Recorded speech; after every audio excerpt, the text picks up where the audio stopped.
Welcome back to N.E.R.D.S. Nice. I'm your host Lucas, and joining me is my other host. Zackary. And Zackary today is going to be needlessly, endlessly ranting dumb shit about Whether TTRPG has gotten simpler over the years. which I agree and disagree. It'll be more of a discussion piece than like, here's cold hard facts. It'll be more of, have we seen this? Mhm. Are we seeing this? See, I've noticed a trend with our different episodes. I'm over here like, this is all the facts about this, and then there's you who's like, so we're gonna discuss today. That's just how I rant. It's hard to rant facts. Mm-hmm. It really is to be like, these are the facts. Rant me about them, and it's like, well, These are the facts that help with my rant about my opinion. Yeah. So I'm excited about it. We've got two examples, and then we'll kind of just open it up a bit more to a philosophical debate. A philosophical debate. Yeah. All right. I'm here for it. Let's do it. But before we do that, of course, how have our week have been? How our week have been? My week, my big three step into each other. My week is very good, which goes into my weekly obsession, which goes into what our topic is. That's fun. So I'll save most of my. Strangely, mine goes into it as well. Oh, nice. But Dragon Realms was fun. Mm-hmm. We did a not surprising combat.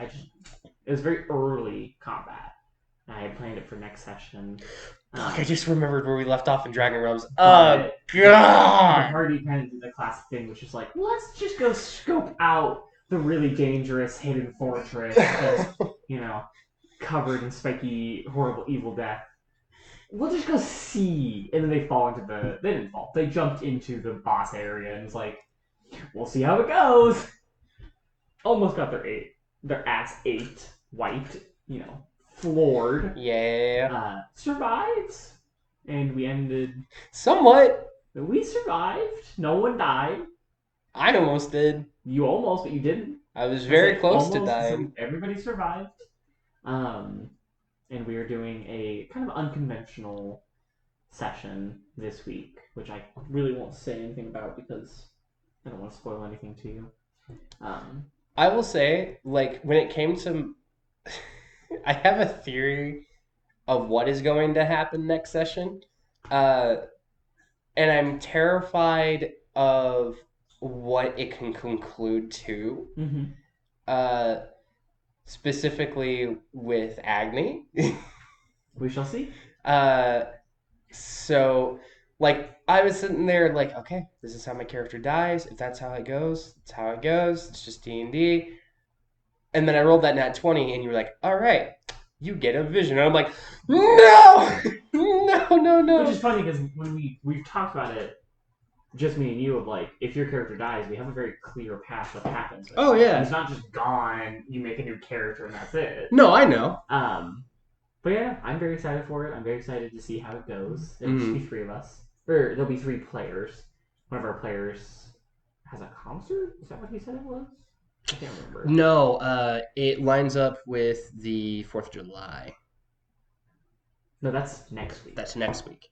Yeah, so this week, one of our players... Oh, yes. He has a concert. Next week, we were missing another player. Which will be fine, because I have something set up, which I think will be okay. Not really combat focused, it's more something. I don't want to spoil it. Okay. But yeah, no, Dragon Realm was very fun. It's been a low mental week. It's been very rough. I've been very tired and very snappy, but nothing really. I think it's just the heat. Yeah. We've been having AC issues here again, so the apartment's been kind of hot a lot, so sleeping in that's not been very fun. Our AC unit essentially pisses 24/7, so we've got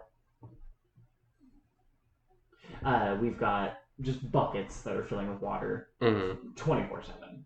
But I will save how most of my week has been for weekly obsession, and I'll talk about it all together. Is your weekly obsession the same as my weekly obsession? I doubt it. Okay. But how are you? I am good. I'm also tired. This week has been physically draining for me more than mentally. Uh, it was the busiest week we've had at work. Damn. Uh, to the point where Sunday we did so every day this week has been about like $5,000 a Mm-hmm. day, which for 8 hours that's a lot of money a day. Yeah. That's a lot of people a day. It's a lot Yeah. of product a day. So it's been that kind of busy. And then the weekend was like, we did 6,000 on Saturday and then 7,000 on Sunday. Mm-hmm. We were on Sunday. We were running out of stuff, Damn. like just full on, like 86 this, 86 that. Like we're just running out of stuff, Damn. and it was so annoying. Uh, like especially since the thing that I really didn't want to run out of, we ran out of, which was hash browns. Oh. We ran out of hash Yeah. browns, but it was within the last hour, so Mm-hmm. that's okay. But it was the problem of we don't have hash browns for tomorrow until the truck comes, so that's just like a Yeah. problem. And it is definitely not that I didn't try, because I was in the middle. I was making the hash browns, the meat potatoes, and all that. So, and I was making them small. I was Yeah. making them thin because it was the only way I was going to save as much hash browns as we could.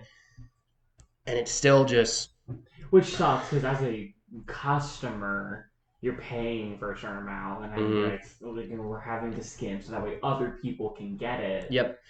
We were also missing our main expo for those couple of days because she had taken them off. Mm-hmm. So it just made it harder, especially when like our servers have a problem of spamming us with tickets, Mm-hmm. and then having a lull, and then spamming us with more tickets. Mm-hmm.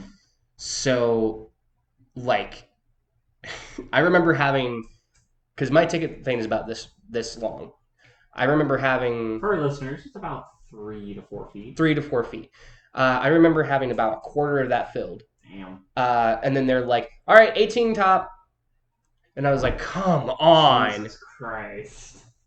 Yeah, no, that's been my week is a lot of that. Um, and running out of product was just not fun, especially when my manager, uh, he was not mad at any of us. Mm-hmm. He was more mad at the servers because they would not stop, Yeah. and he was mad that we were running out of product. Yeah. Uh, Which none of you can do anything no, about. and he didn't take it out on any of us. To be fair, he got snippy with me once just because there was a point where my hash browns were a little too big, and that's fair. Yeah. But other than that, like he was just mad that we were running out of product in general. Like, Yeah. and we were just crazy, crazy busy. Uh, like at the end of it, he was like, "Man, I don't know if we've ever gotten this like slammed before." Yeah. And it was like, "Yeah, no, this week has just been this busy." So, uh, other than that, it's been relatively good. I've also been busy off of work. I've been like hanging out with you for most of this last week, doing what my weekly obsession is going to be about. Uh, Oh, we do not have the same weekly obsession. okay, makes sense. Do you think my weekly obsession would ever be that? I don't know. Could be. That was very fun. I forget that the beginning of that week, Monday, feels like so long I ago. know. It really feels like a long time ago, especially since like we'll get into it, but yeah. So been doing a lot of that, and then also my coworker had a birthday, and so I was invited out to go to their birthday on like Wednesday. Jeez. So I went and did Yeah. that. That was fun though. We went to 1984, which is a arcade around here Mm-hmm. that just has specific like from the year 1984 and below Mm-hmm. of games. So like Galaga, Pac Man, and Yeah. all those classic games. They're super fun. I got a few high scores, but Nice. yeah, it was fun. But other than that, uh, like I think Friday and yesterday were the only days where I was actually home. Damn. Mm-hmm. Yeah, it's been a very busy week. Mm-hmm. Because Sunday or Monday we did N.E.R.D.S. Last Monday. Yep. You Here for Cyberpunk. Yeah, Monday night we did Gendrya stuff, Yes, which is my weekly which obsession. is your weekly obsession. you spent the night. Tuesday, you were here. We did Morgan Diary stuff. We recorded Nerds. Which do you have edited? Yeah, Okay. I have it edited. Did you upload it? Yeah. I didn't. I didn't upload. I had it on private. Oh, we that's forgot what to. I mean. Like upload. Yeah. We did Nerds on Tuesday morning. Did Mhm. Morgan Friday stuff. We had Cyberpunk. You had a birthday thing on Wednesday. Me and my boyfriend go out to like go get groceries, dinner. So that was my Wednesday too. Mhm. Thursday we have Dragon Realms.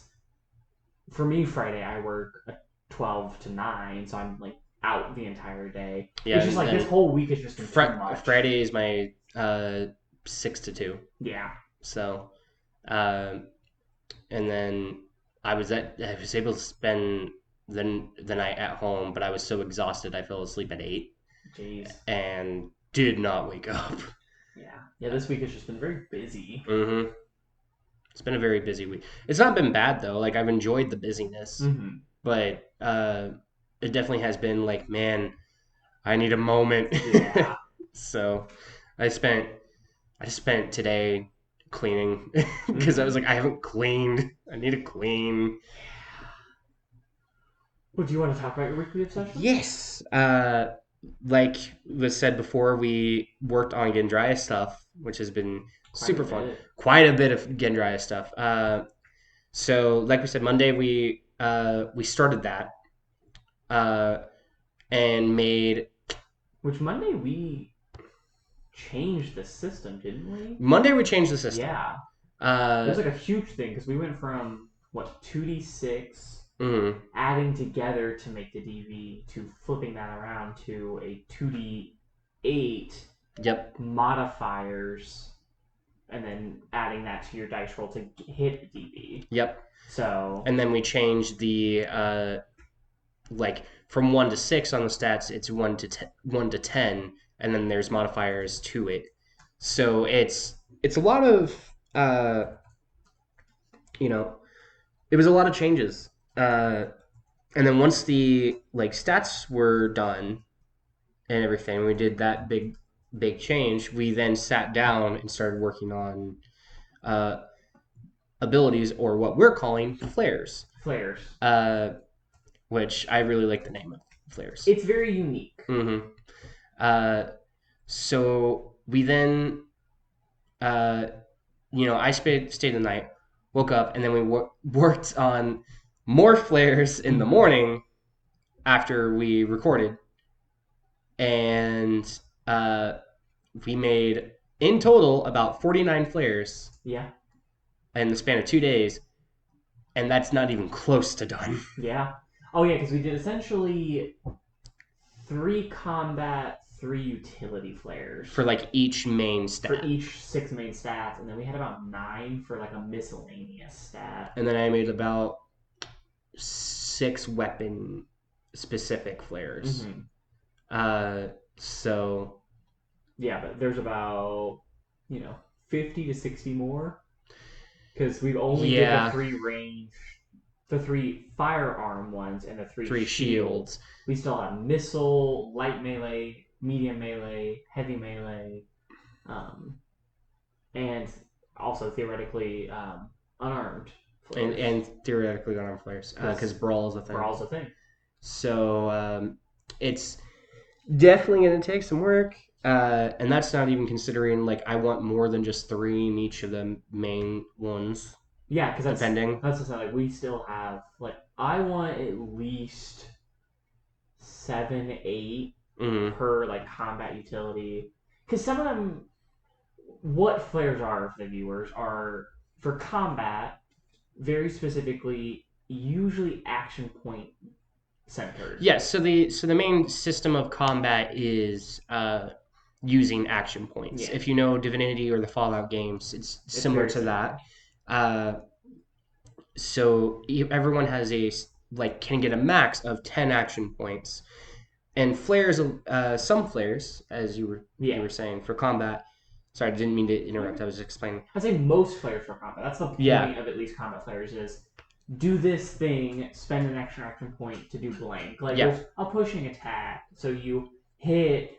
And what normally would cost 2 points, 2 action points to push, now only costs 1. if it's not weapon specific, then it's like you get to move. Like we have one called Lightfoot. Movement requires you to spend 1 action point for every 10 feet. Yeah.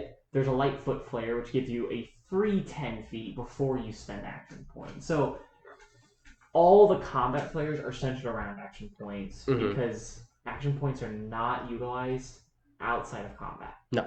So utility flares become very important, which is the, we have ones that are like, to repair things cost half the materials. You like succeed on exhaustion checks like easier. The first one's free, and then we've got like getting to climb or jump better. Like there's one that lets you throw better. Like things that do not deal with combat can, theoretically could, but mostly just deal with outside of combat. Here are just some role play or statistic focus. Yeah, like they give you some buffs outside of combat. Like one of my favorites is a presence flare, which allows you to distract everyone around you.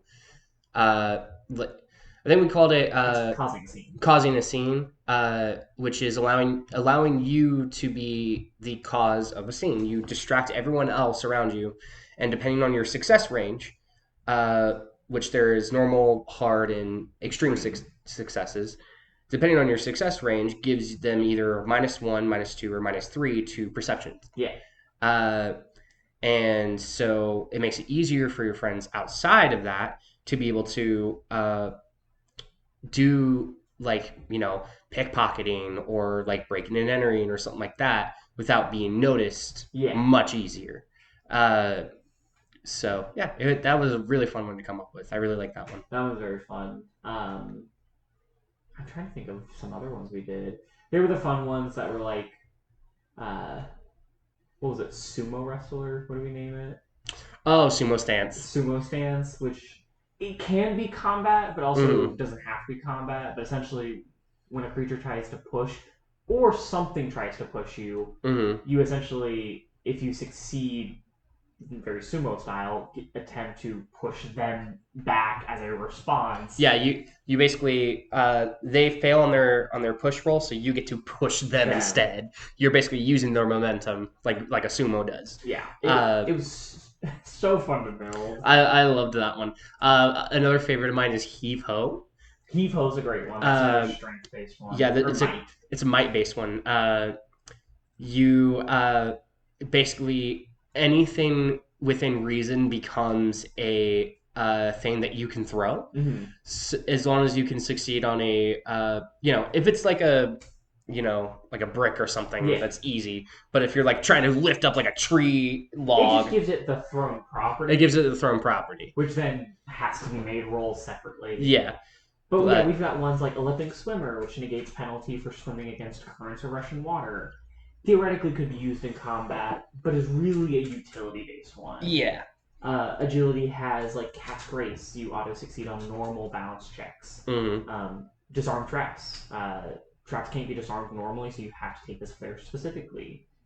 Cover your tracks is one of my favorite, which is an agility-based one. You essentially make a survival check, which is endurance, to gauge the best way for you and your party to stealth. Yeah. And if you succeed based on that margin, you essentially learn how to cover your tracks, deal with the environment better, so you, like Pass Without a Trace, you and your party members gain a +1, +2, or +3 based on your success level on stealth checks.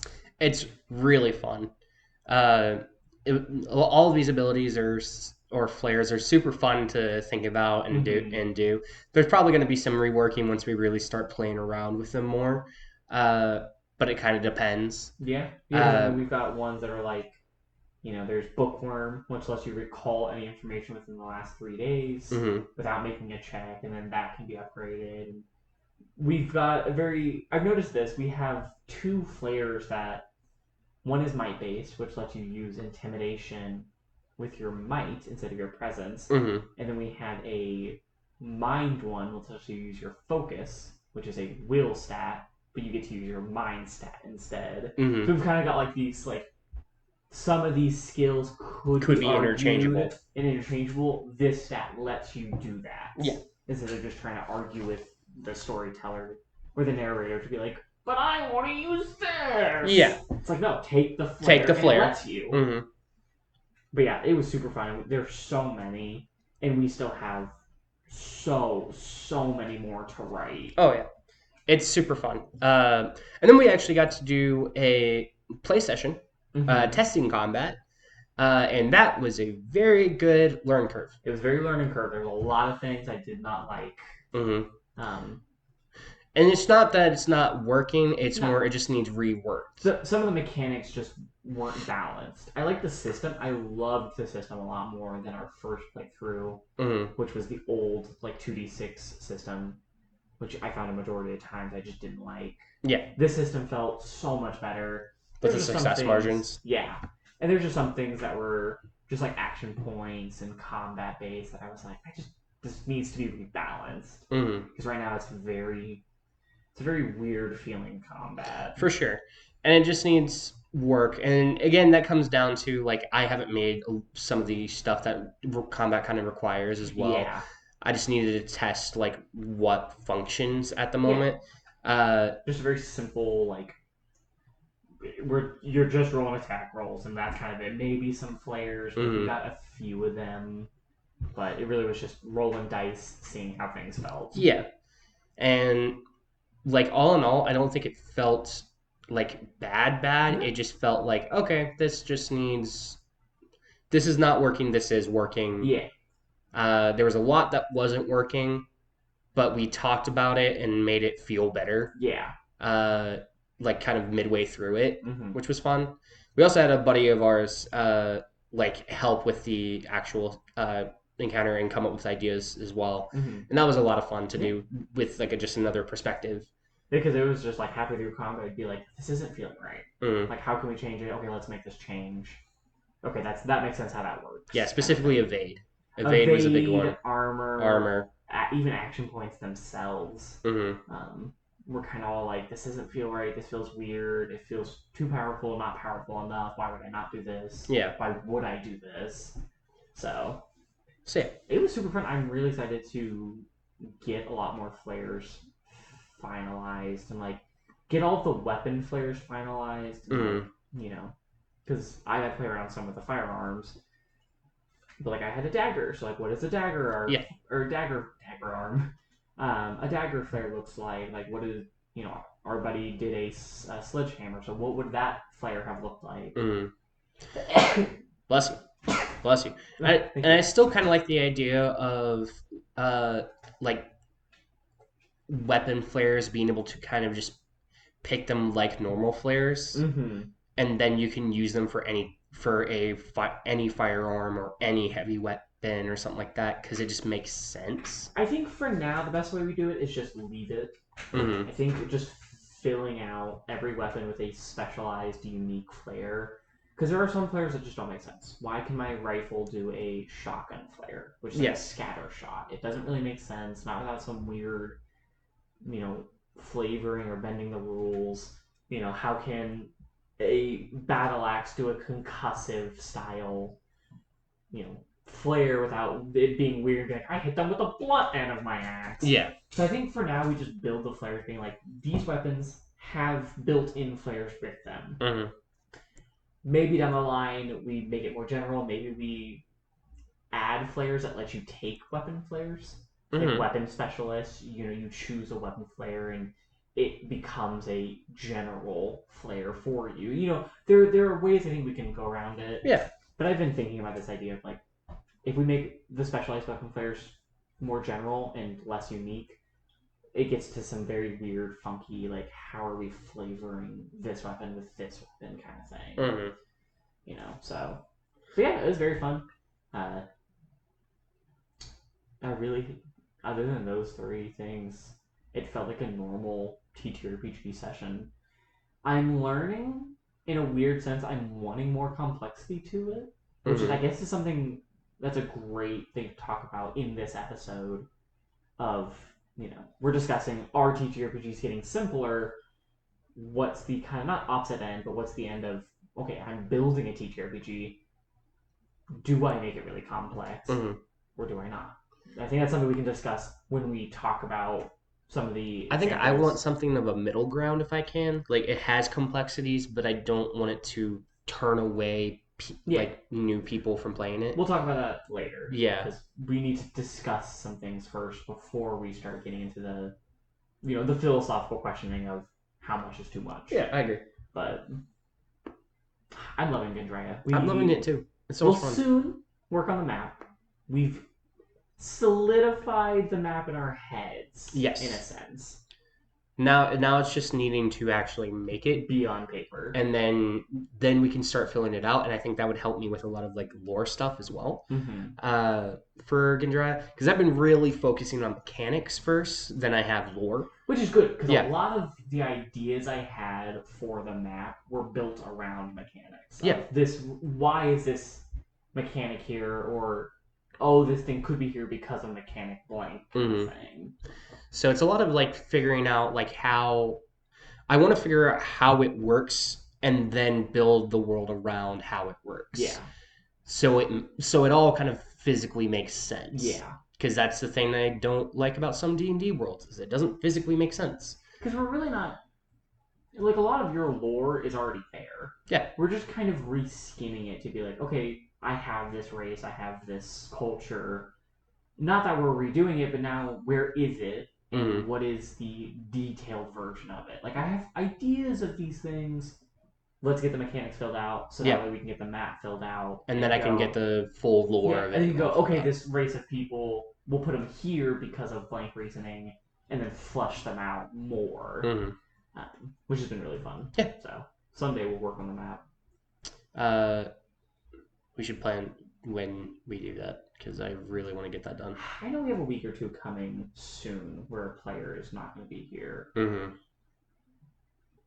Are my bestie and their girlfriends leaving for that whole week? Which I know another one of my friends talked about doing something, but we don't know if he will. But that could be a great week because I won't have to plan for Dragon Realms. When is that?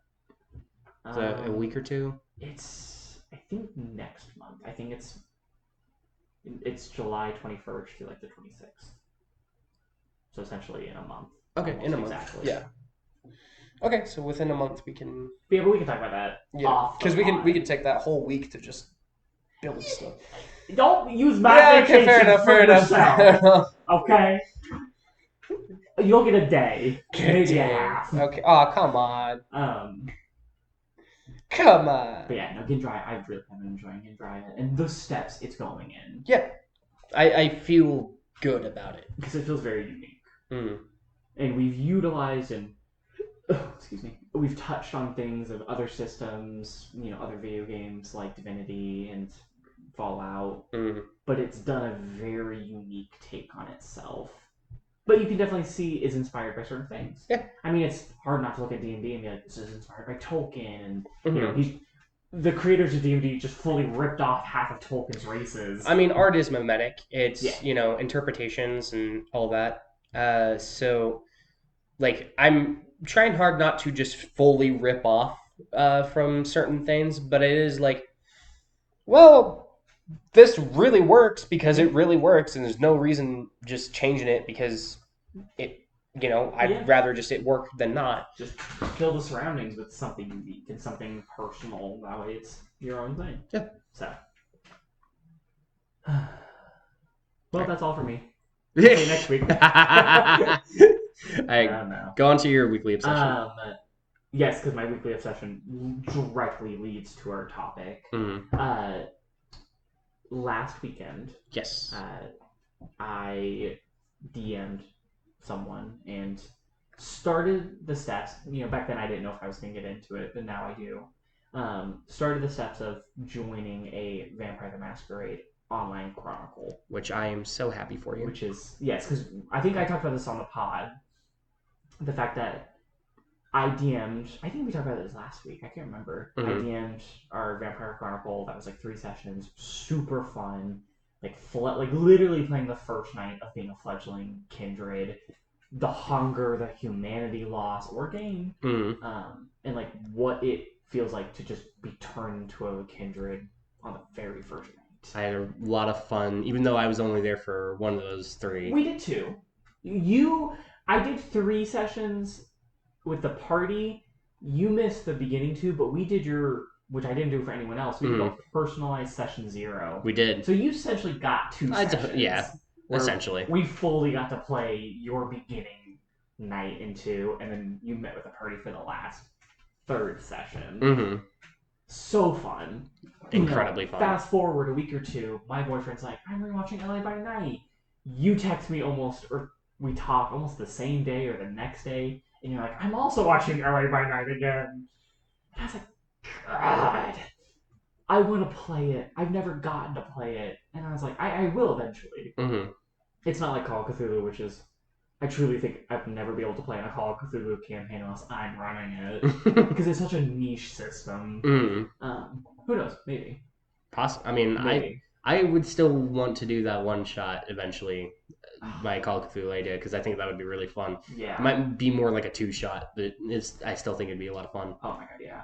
But I am in the World of Darkness Discord, and they have a tab that's like traditional roleplay, which also very common in the World of Darkness is post by play, which I think is where you essentially write blogs, and that's how you play Chronicles. I'll have to look more into. Actually, now's a great time to look into, because they have a whole section that's like post by play. And I'm like, I'm assuming it's okay, play by post, and I'm just gonna read this out because this has really interested me, and I was very confused on like why so many people are like, oh, this is a play by post, like we're gonna, I expect you to respond in a couple days. It's the act of playing a TTRPG through written post alone, instead of gathering around a table talking through each player's actions. Post by play works via back and forth text exchange on a Discord server or dedicated forum. The gameplay rules stay the same. There's still a game master to guide things along.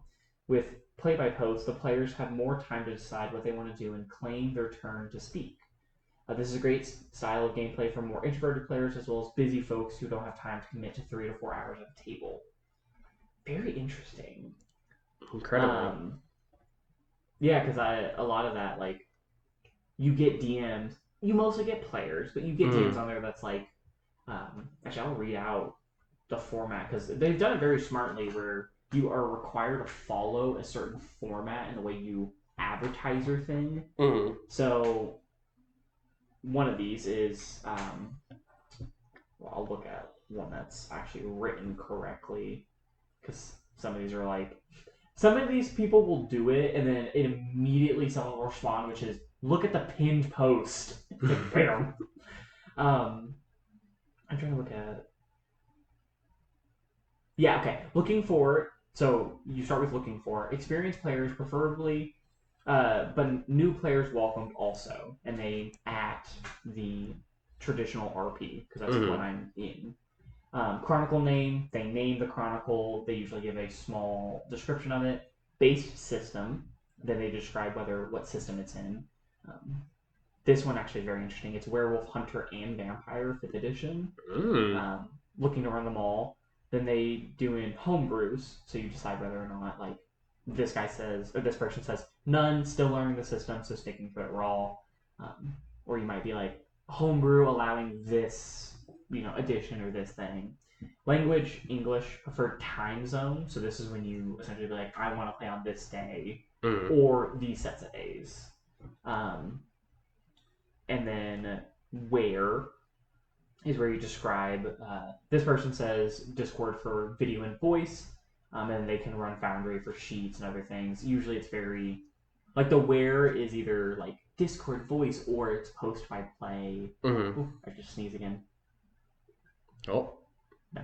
Okay. It's still in my nose, I can feel it. I hate that feeling. So yeah, the where is, where you get to see like, oh, this is a post by play, I'm not interested, or this is, Discord, voice only, voice video. General description of the chronicle, they describe it, then there's required experience level, how to apply, and then anything else. So it's literally laid out in a way that is like usually mandated, or the mods kind of yell at you like, if you're going to advertise yourself, like this is the way you do it. And as a player, the exact same way. When you're a player, you essentially go looking for like traditional role play as a player compared to like wanting to run a game. Looking for Chronicle as a player, while the other person says looking for role play, like traditional players as a DM. And then you go like preferred system, preferred characters, preferred way to role play, English, experience level, and then like contacts. So I joined this, which I've been meaning to join this Discord for a while, and I was kind of scrolling through because I was like, I want to play something, even if it's online.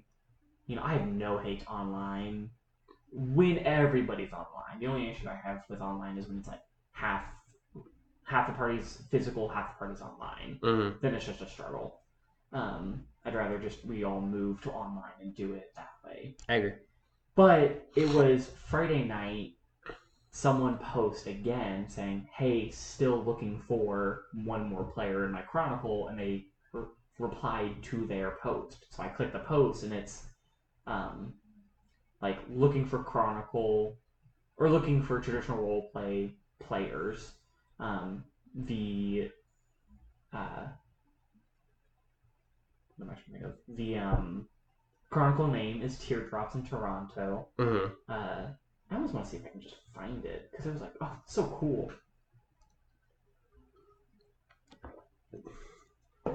I mean, I think it's a really interesting way of doing it. Especially post by play. Post by play sounds weird. Like I've never heard of post by play. It sounds weird, but also just or play by post, whatever. Play by post. Yeah. Oh shit. One of our members in this posted that they were looking for a Chronicle as a player. They might have deleted it because I think that's what you're supposed to do. Is like if you like fill out it or you get someone you're supposed to delete. Oh, I found it. Hell yeah. Looking for traditional RP players. Chronicle name is Teardrops in Toronto. This is what interested me. Base system is revised VTM, which I did get wrong. That is 3rd edition. They revised 1st and 2nd edition. Time zone English. Sorry, language is English. Time zone is Eastern. And this one fit my schedule. It's 11 p.m. Saturdays. So super late, but it's Eastern. So 11 p.m. there is 10 p.m. here. So I was like, oh shit, I'm an hour early. It's not as late for me. Required experience, any level, DM them, and then it's Discord. And the description was very interesting because it's a Sabbat game. And I was like, oh shit. So I messaged them. Yeah. And I'm like, hey, looking to play, wanting to play. Like I ran quite a bit of Vampire. Not quite, but I've ran Vampire 5th edition enough where I feel very comfortable in the system. And then I asked some questions of like, am I getting added to a current Chronicle? Are we starting a new Chronicle? You say it's a Sabbat city. Are we playing Sabbat characters or just a like Kindred in a Sabbat city? Because it's two different very things. Yeah. And then I was like, I've never played VTM Revised, but I'm definitely willing to learn.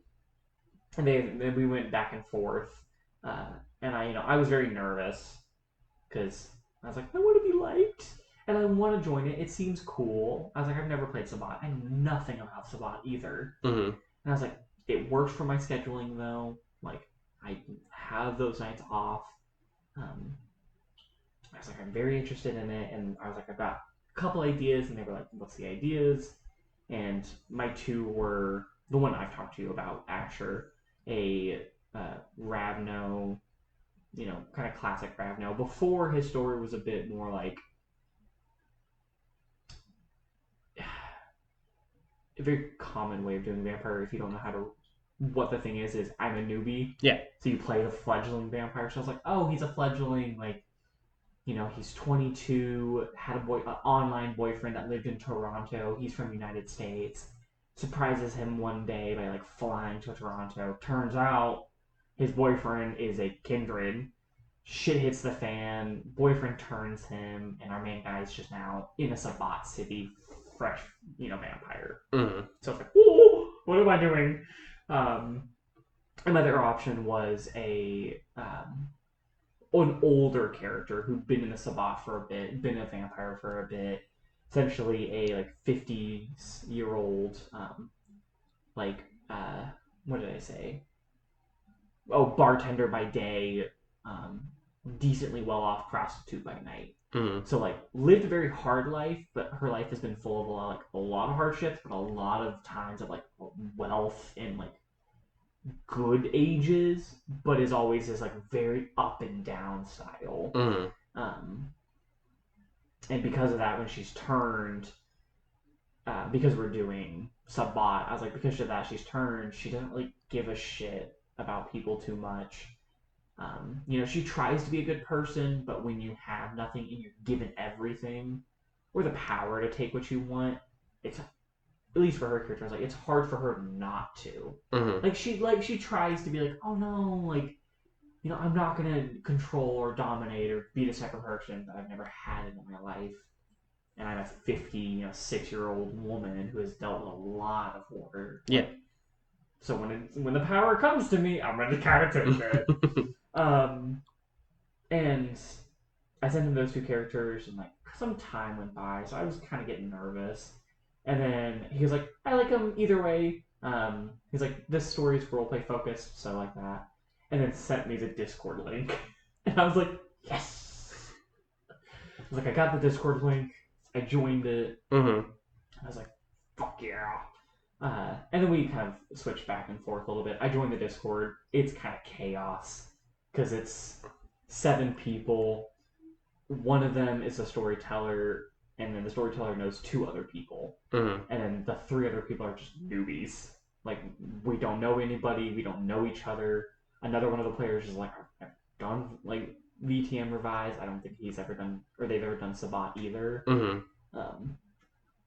So it's been very like, when I first joined, I like scrolled back, and they had this Discord for like a week before me. So there was like a lot of conversation that was like, oh, I'm the last person to join. Yeah.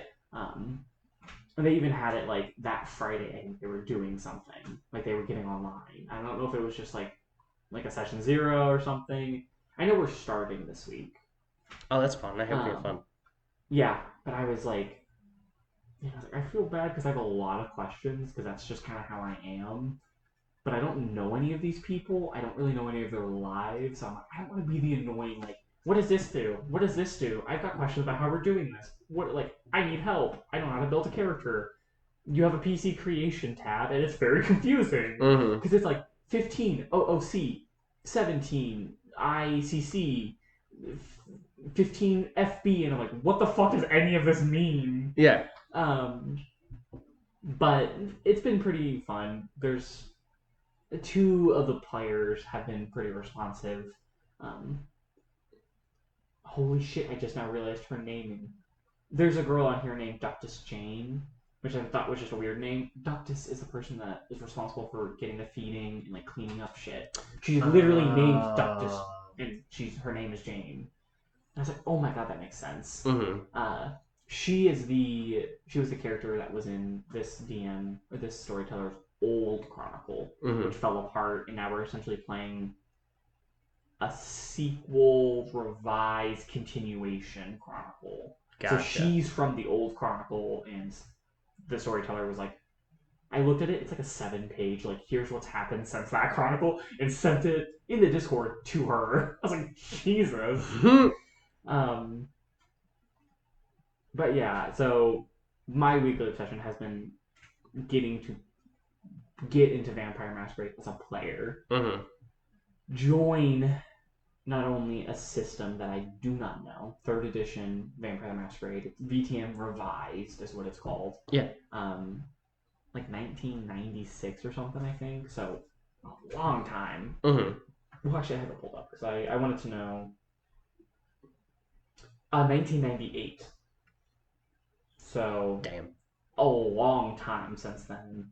Not only learn a new system I've never known, then deal with the Sabbat, which I won't get much into in this podcast because I feel like that's a whole other rant where I'd like rant specifically about the Sabbat. But it really is like for our D&D players or just for storytell players, it's like, all right, you've classically played either heroes or just people who aren't in anything really, who are just kind of surviving. And joining this chronicle is you guys are playing the evil, fucked up people, and that's common. Everybody is. So like you're not the one player that's like playing an evil character. Everybody is playing characters who are demented, twisted, murderers, just psychopaths, and that's just the commonality in the Sabbat. It's just that's how everybody is. Mm-hmm. So we're playing a chronicle that will be very interesting because you're all playing horrible people in a very already conventionally. You guys are vampires, or everybody's horrible already, but you're playing a sect of vampires that are known as the evil guys. So this whole week, this whole work week has been me listening to like podcasts on like what is the Sabbat, how do you play the Sabbat, and specifically because you have your one diatribe channel that you talk about often. There's a podcast called, I think I've talked about them before, 25 Years of Vampire, where they do retroactive dives into every single book that White Wolf has released for Vampire. Yeah. They've done, I think they're doing one for Werewolf, or they have done one for Werewolf. Mm-hmm. So this entire work week, I have spent hours listening to this podcast where they go back and go, all right, this is the first Sabbat book White Wolf has ever published in like 1994. It's literally like Player's Guide to Sabbat, and it's them talking about what the book was, how it was in the world, or like how it was at the time, how it's changed. Mm-hmm. But literally like going back and being like, all right, because before it was like, oh cool, this is just history. But now it's like I'm running, or at least playing in this system. So it's a bit more than just, oh, this is cool history. It's cool to know about the old facts. It's like, nah, I'm running first or second D&D. I've got to go back and listen to what those books kind of felt like to get a feeling of what I should be playing. Mm-hmm. So I listened to like Introduction to the Sabbat, Sabbat Revised.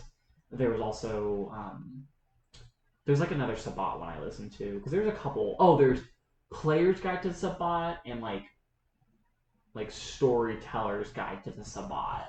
And then I listened to Sabbat Revised.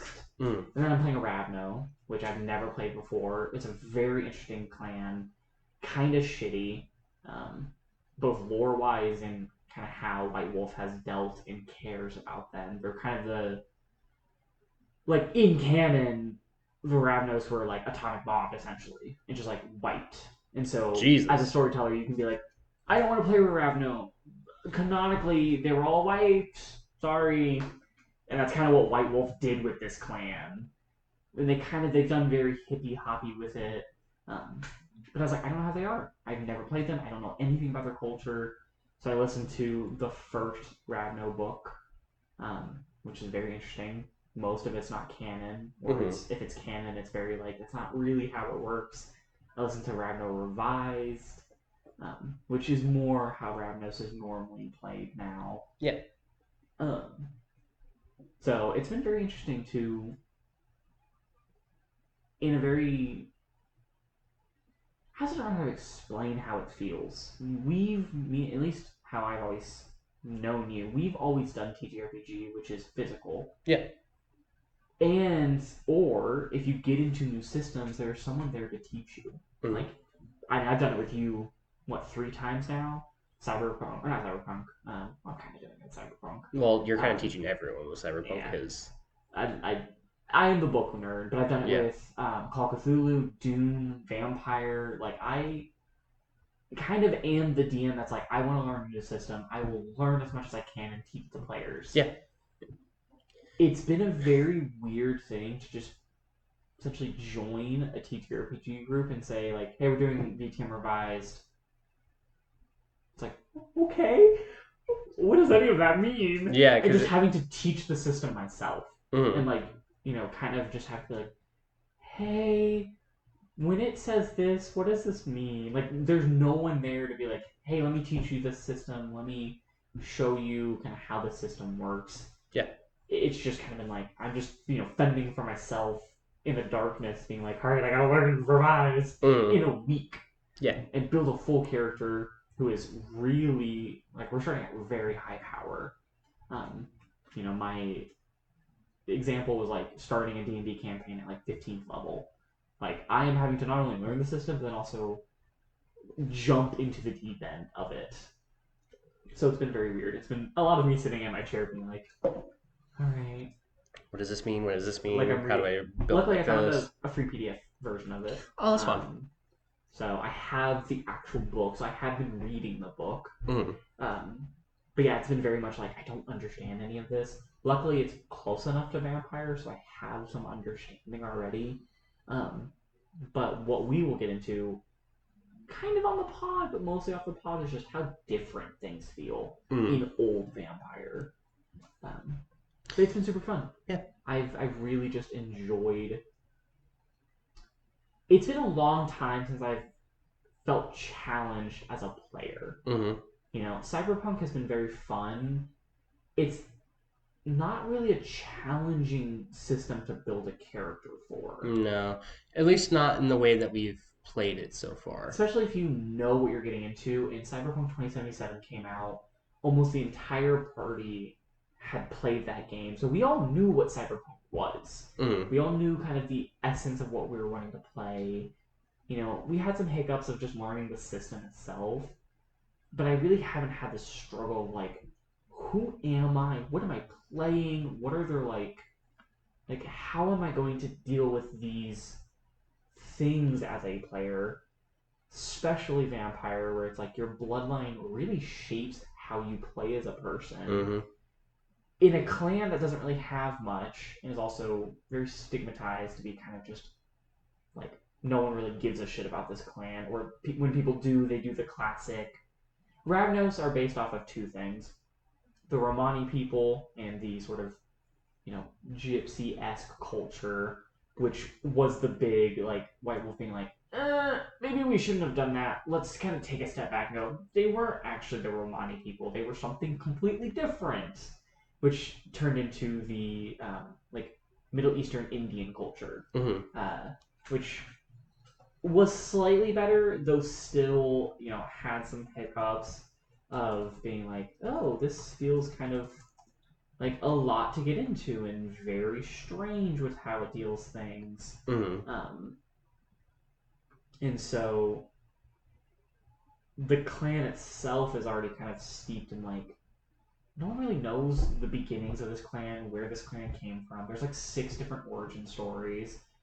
The culture of the clan itself is now much better because it's, you know, much more focused on this Indian style linguistics and the way they deal with kind of things.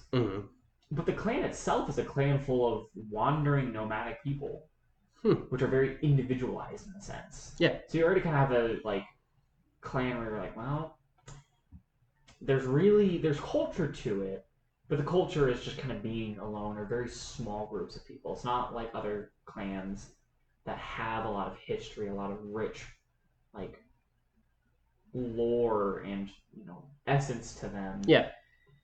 So it's been very fun, but also very challenging to sit and look at the character sheet and be like, how am I playing this character?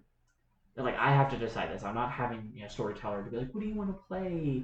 Oh, that's a cool concept. They tend to be played this way, or like maybe you should go this route. I'm like, well, my character is going to be a wandering nomadic person. I have to play Sabat, which tends to be evil or very, you know, don't give a shit about humanity. Just kind of, you know. So I'm like, what am I looking at?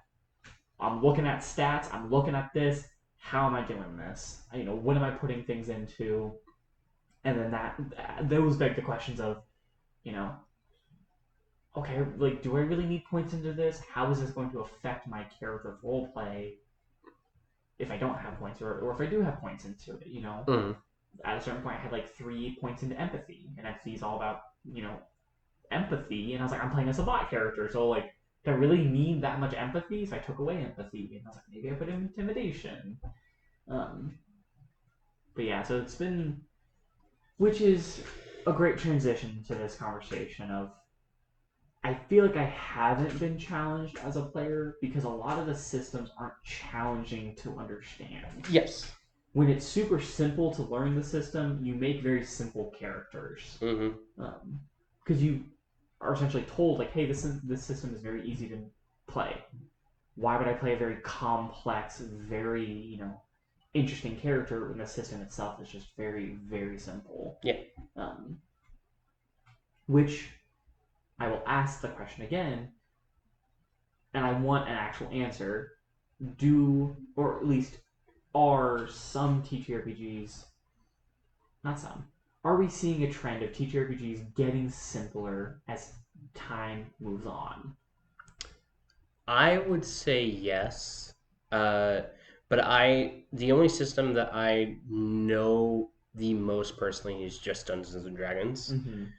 And looking from how it was and how it is now, and even now, they're recently, at time of day, starting to release uh, the new player's handbook for 1D&D. Yeah. So it's like it's hard to gauge. Yeah. Of like, I would argue yes. As things have gone on, fourth edition is very different from any other edition from like anything else, and that was probably the most complicated it got. And then fifth edition feels like almost a rebound, like an oversimplification. Mm-hmm. Like there's a reason why a lot of people really like 3.5. Yeah. To the point where like somebody was like, they're not doing more with 3.5. I'm just gonna make my own system, You get Pathfinder. Which I want to get into because the small little bit of the D&D scare that we got, and our party was like, "Are we doing Pathfinder?" I started delving into looking at what Pathfinder offered, and I was like, "Holy shit!" Pathfinder offers a lot. There's so much to it. Which my answer is yes. I have played a lot of systems, not a large amount, but I've played a lot more than I think than the average TTRPG player plays. Mm-hmm. I've played D&D, I've played Cyberpunk, Dune, Vampire the Masquerade, Deadlands, Yep. And Call of Cthulhu. Well, I guess that's fair. I played all of those with you, so because I've taught everyone those. Yeah. Like every single system that I have played, I have been fortunate to have a party that has let me delve into those systems, at least some of them. You've played all of them with me. Yeah. Like we've played Dune, which is why I can say I've played Dune, is because I've been able to actually run Dune sessions. Yeah. Which I'd love to do more of in the future. Honestly we keep saying that we should. Dragon Realms is just taking everything. Yeah, same with If I wasn't in Gendry. Dragon Realms, I would do more, just like ones. Same with Gendry. Like getting to look at those systems, some of these systems didn't have a precursor. Like Doom doesn't have a precursor. Cyberpunk does have precursors, but I don't know really much about them. Yeah. There's Cyberpunk Red, there's Cyberpunk 2020. I mean, we're playing in Cyberpunk Red. Yeah. But I know there's like 2 or 3 more previous editions. But I feel, as someone who has delved into some pretty good TTRPGs, what we see is very reflective to how we kind of see a lot of the world right now. Yeah. Which is the modernification and simplification of things. And that's kind of, if you live in the United States, it's a very common question that is asked, which is, why are these brands, why are these companies rebranding, A, for no reason, and B, to a very simple, boring design? I mean, every single time I think about this, and I've seen online discourse, the first 3 things that are brought up are the McDonald's, how it went from this incredibly happy, fun, weird place with like game consoles in the middle and like massive playgrounds, to just a gray building now with very little design and very little intricacy. I see it talked a lot with, though not nerd related, it is also talked a lot with housing. And the reason I kind of know that more is my dad does a lot of reconstruction, and the market to just every house is cream white and gray. Yeah. Like when you paint something, because he talks a lot about it. He's like, they're renovating our home to sell it, and so it's weird to see like this house that had a lot of character be renovated for fun and then turn into, well, shit, we do have to sell this house. pay off a lot of the debts we own. So we have to make it modern. So everything's cream white, everything's gray, everything is kind of like this woody color where it's like the only fun thing you get is like dark wood or like maybe a marble counter. I mean, that's fair. I mean, you see it a lot in like apartments as well. Yeah. Uh, it's it's weird, but it the thing is, I have an answer for, or at least I have a thought of an answer for kind of why both, Mm-hmm. and specifically for TTRPGs as well. It's cheaper and it's accessible. Yes. That's where TTRPG comes in, and this is the big question: is it really better to lose the essence of a TTRPG just to make it more accessible in hopes you get more people to play it? Because we've seen that with D&D. I think that D&D is sort of the greatest example of what first, second, and 3/3.5 edition was, which was honestly, just any TTRPG in the 90s slash like very early 2000s, but mostly the 90s, just being like, we are what we are. D&D, built D&D for the sake of itself. What its system was like, hey, if you want to play this, you're gonna play it. You're gonna be in this system. You're gonna be in this world. You're gonna do it. Like you're gonna take it and run. And now it feels so much. And Vampire was the same, but now it feels so much like you're sitting at home and the TTRPG companies are knocking on your door like, please buy this system. Like it's super easy to understand and it's really like there's not much to it. Like, will you buy it so that we can get more revenue? And it's like, okay, and then you buy it and you learn the systems, and you're like, there's not much here. Like it's a very simplified, you know, very easy to understand, which is great for new players. It's great for new players. But it's why I see 99% of, you know, experience esque leveled D&D campaigns be mostly homebrew. Mm-hmm. I mean, it's hard to find a D&D campaign that's like, no, we're sticking to just D&D, like the core books. We're sticking to like core lore and like everything like that. It's like most of the time it's like we're making our own shit. Someone's playing some homebrewed class they found online that was cool, or some new systems, or we've built something different. Mm-hmm. Because base D&D just so boring after like the second campaign you do of just raw D&D. Mm-hmm. You're like, I don't know if I can do this again. I mean, there's a reason I'm building my own system. Yeah. Is because a lot of these systems are simple. Even the systems I just get to play in are very simple, and they're very easy to get into, and that's fine. But it's also like there needs to be variety, and that's the thing that I'm having a hard time finding in other systems. Yeah. Is variety. Yeah. In how those systems work. So because it's easier to, you know, like you said before, the more you take away from a system and the simpler it gets, the more that all systems kind of start looking the same. Yeah. You know, no matter what their die is or how they start functioning, like it's just like it's hard to gauge. That's why I've enjoyed systems that are very not very complex, but are complex to learn, but take just a completely unique route in their thing and it's just unabashed about it. Dune is. I dream of getting to be in a Dune campaign or even running my own Dune campaign because what that system does, it is simple in nature. Of like, we don't have many stats, and there's really not much leveling up. But what is extremely complex, the fact that you have the core mechanic, or one of the core mechanics of Dune is traits. You have an infinite number of adjectives and nouns that you can put on yourself, weapons, environment, which changes the difficulty, makes difficulties easier, makes tasks impossible, or, turn tasks that would be impossible to possible. Mm-hmm. And so you get this very complex system of like, all right, we've got 9 stats. Great. There's no leveling up.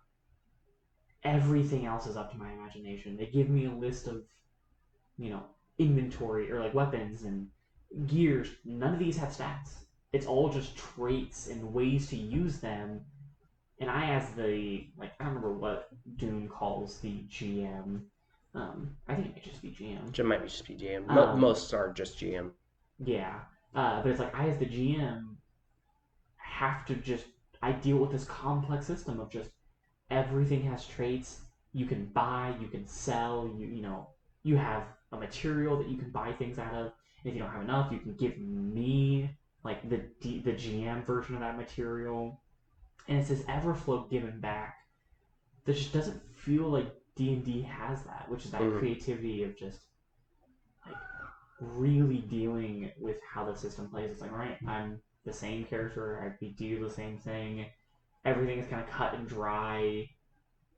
There's no real give and take from the players to the DM, which I see a lot in the systems I think I enjoy, like Vampire, but even like old Vampire, which is we're trying to tell a story. It's not just I am sitting here and the system is very static.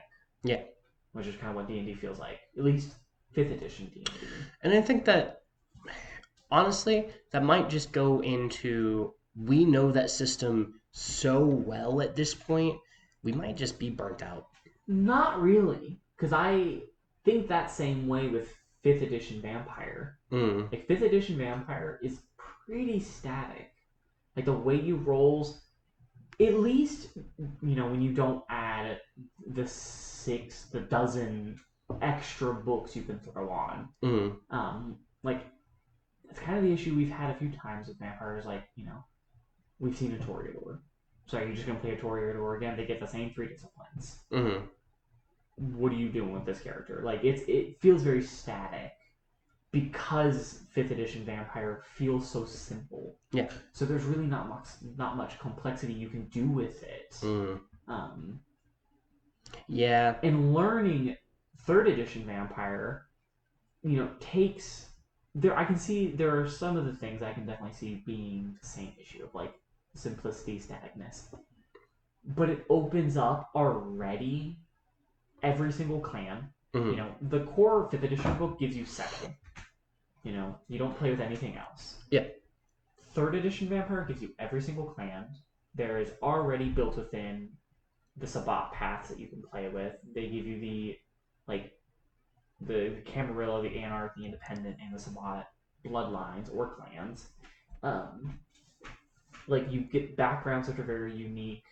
The way you build characters are very unique and very like, you know, sit there like, holy shit, all right, what am I going to do? I have a certain amount of points I can put into things. I get a certain amount of things I can upgrade with. In character creation already, and Vampire isn't like that. At least 5th edition, it's all right. You get 2 options, this or this. Okay, you get 2 points, this or this. All right, you get, you know, merits and flaws are your sort of big like first real part of character creation in 5th edition Vampire, which is like, ooh. But even then, there's what? There's like 10 merits that are like vampire based, and then the rest of the merits are like background based. Do you have a haven? Do you have human friends? Are you famous? Are you, you know, rich? So like building vampire characters feels very boring when it comes to merits and flaws, because it's like, well, either they're beautiful, they are some sort of bond resistance,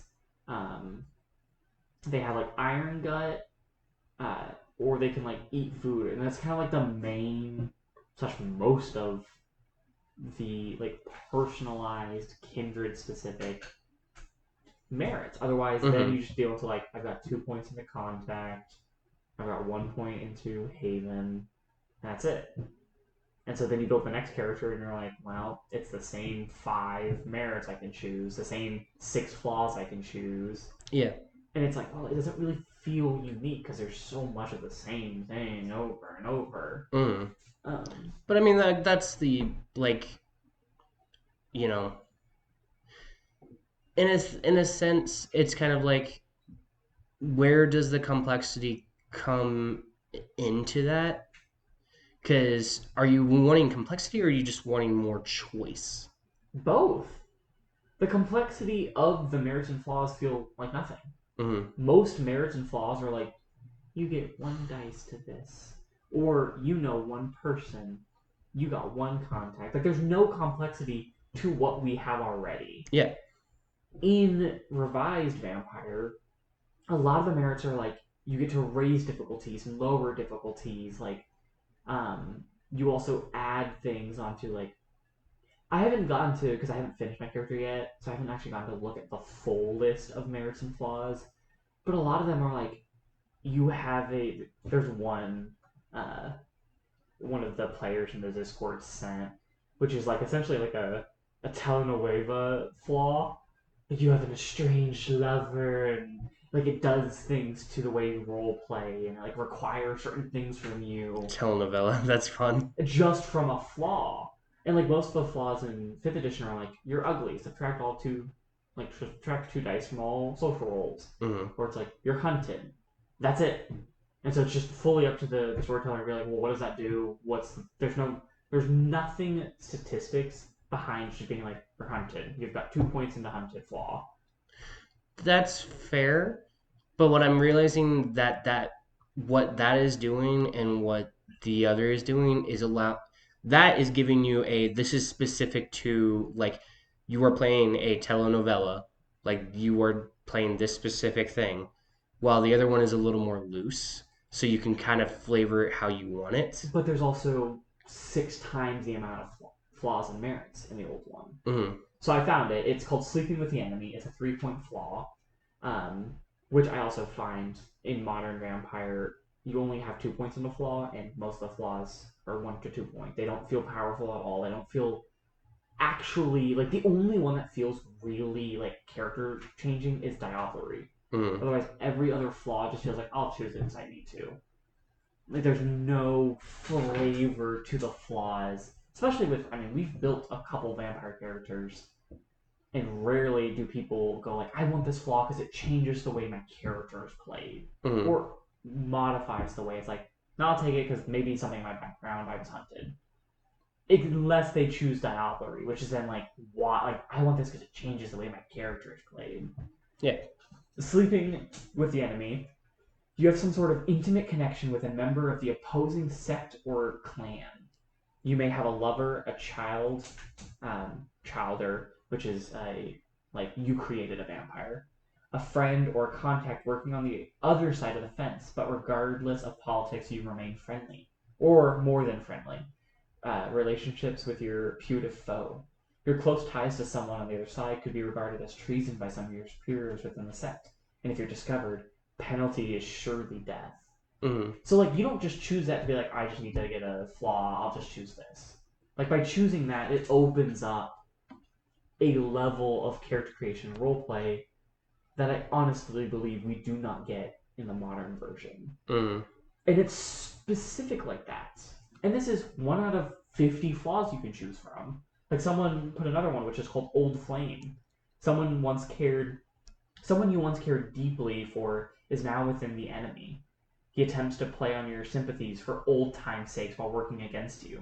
Unless you succeed on a contested manipulation plus expression roll against your former friend, you cannot act against him unless the situation becomes life threatening. Mm-hmm. So it's like That almost, those feel more like story beats, like things, than like flaws. but it Like is a it flaw. is a flaw, but it is more like this is a specific story narrative beat, Yes. which is interesting. Uh, But that's how Vampire always has done flaws. yeah, It's because you should be choosing things that change the narrative. yeah. I've never seen someone play a warlock in D&D and just be like, oh no, my patron doesn't really matter. I just need to be a warlock, a hexblade warlock, a fiend warlock. every single time someone plays a warlock, it becomes a story element. Because why wouldn't it be? Mm-hmm. Why wouldn't these flaws become story elements? It's, if I'm a storyteller, see you take, Old Flame, why wouldn't I go, oh shit, this is a really great thing to utilize within my story to help, either push you along a path or to give resistance to a path by using your flaw, which is the fact that you are close to someone who is now your enemy. Mm-hmm. Vampire doesn't really have that. It's like a lot of the flaws are generalized to 1 to 2 sentences, which is, you know, chosen sect hates you. That's it. And you're like, great. Like that as a storyteller, I can still do things with that. Mm-hmm. But built within that flaw, there is no flavor, there is no narrative to it, there's no complexity to it. It's like chosen sect hates you. You are Mm-hmm. hated by blank subculture of people. And you're like, great. That's really nothing. That just feels like there really isn't anything much to those. Yeah, I kind of like more what they did with Revised because it points players in a direction, Yeah. you know? Whereas that one is where fifth edition is basically telling you, hey, do it yourself. Yeah. Uh, and I think Revised is easier to play around with for specifically newer players. Mm-hmm. Because it's similar to backgrounds for D&D. Yeah. It gives you a trajectory of where your character is coming from. Yeah. Uh, Because that's a very common thing with new players is like, I don't know what to play. mm-hmm. What am I gonna play? And D&D has that, at least 5th edition has that major flaw of like, all right, you're a new player. Do you want to do spellcasting or martial? And they're like, oh, I want to do martial. I'm like, great. You've got 4 options. It's like, Mm-hmm. okay, I want to be a fighter. Nothing in fighter really gives that person a way to build their character. Mm-hmm. It all has to come from either a background, which is also very limiting to being like, okay, you're an acolyte, you have to be someone from a church. Yeah. But it's a great stepping stone. That's the simplicity, I'd say, agrees with what you were saying, which makes it much harder for a new player to try to build a character when the entire system is just very generalized. I could see where they're coming from with 5th edition Vampire, though, because they're wanting you to fully be able to customize your characters narrative wise. So it's like you more have these flaws that are way more vague, so you can be like, okay, I'm taking this flaw because I want to write in my backstory a reason why the Caramarilla or blah blah blah hates me. So I'm going to figure out a way that does that. I don't know if that's full customization though, because there's a difference between handing someone. Because what it feels like is old vampire is giving you a sheet of paper that has, bubbles, a web, Yeah. and saying like, this is who you are. You have to fill in a certain amount of these bubbles, and they connect to each other. Mm-hmm. So you've got full customization of your character, but hey, if you choose this, it's going to lead to this and lead to that. Where it feels like 5th edition Vampire is just handing you a blank sheet and it's like, all right, if you choose this one flaw, there's nothing leading to anything else. It's just you have to figure out what that means. Mm-hmm. Both are full customizations, but one side of the customization is, oh, I can take this. That's a really cool thing. It gives me a really interesting flaw or merit Mm-hmm. that can lead my character to something and is very defined. Also, the opposite, if you're a very experienced player, then you can go, I know exactly what I want. I want to build this flaw, this merit, and literally build my character on a very specific path because the flaws and merits are so complex. You can really focus on like, okay, this merit gives me this, plus this flaw, plus this flaw. I know I want this and this. Where 5th edition Vampire is like, well, whether you're very brand new or you're very experienced, those flaws are not going to change anything really. Well, okay, so how it's feeling to me, based on what is explained, is Revised is more like build your character around the flaws and merits, whereas Fifth Edition is saying, hey, build a character, now put flaws and merits. Kind of, yeah. And where the issue comes from is that almost every single player I built a character with, flaws and merits don't matter. Like when you guys are like, build my character, and you're like, cool, I got this really cool concept. I want to play Doctor King. Mm-hmm. You know, this Tremere doctor who's trying to figure out what vampirism is. And I was like, all right, give me your merits and flaws. You're kind of like, well, I guess I'll take the ones that like will make me do surgery better. But they don't really do anything to enhance the character. Mm-hmm. You're kind of just like, well, I guess I'll choose them. And then the flaws were like, this could be cool. But it never changed who Dr. King was. Where the opposite is, okay, I'm building this character. Do I take this flaw? Do I take this merit? Even when I had, like, as a person, I had built my character Asher fully. But now I get to go through and look at merit and flaws, go, I need to take a certain amount of points and flaws. And these flaws aren't just generalized, this group hates you. These are specific, like, I have to choose this. This is really going to change my character if I choose this. You know, if I choose the enemies or lovers to enemies, you know, my friend that is not an enemy, or a lover that's in an opposing sect, like that really changes my character, or makes me think of my character in a different way than just blank general statement flaw. Yeah. This feels more like a argument for specificity versus vagueness. But that's what it is. It's simplicity. It has just gotten simple, and D&D is the exact same way. I feel like building characters in D&D are just so simple now. You build a race, you build a class, and that's it. And rarely, like, it's what we've talked about outside of that, which is I always choose to build a character first before I ever choose the class. Because with how simple 5th edition is, I can choose any class and it would not change the character. Which I don't know if is a good thing. I think it just kind of depends on the person. Like, the fact that D&D has done it simple like that has made it to where, you know, a lot more people are involved. And whether you look at it or, you know, at that as a good thing or bad thing, that's how D&D has made its money. Is because more people are involved, so they're buying more modules, and people who are looking for that complexity are finding that complexity in a lot more modules or through homebrew. Which I've never seen anyone who enjoys complexity enjoy a module.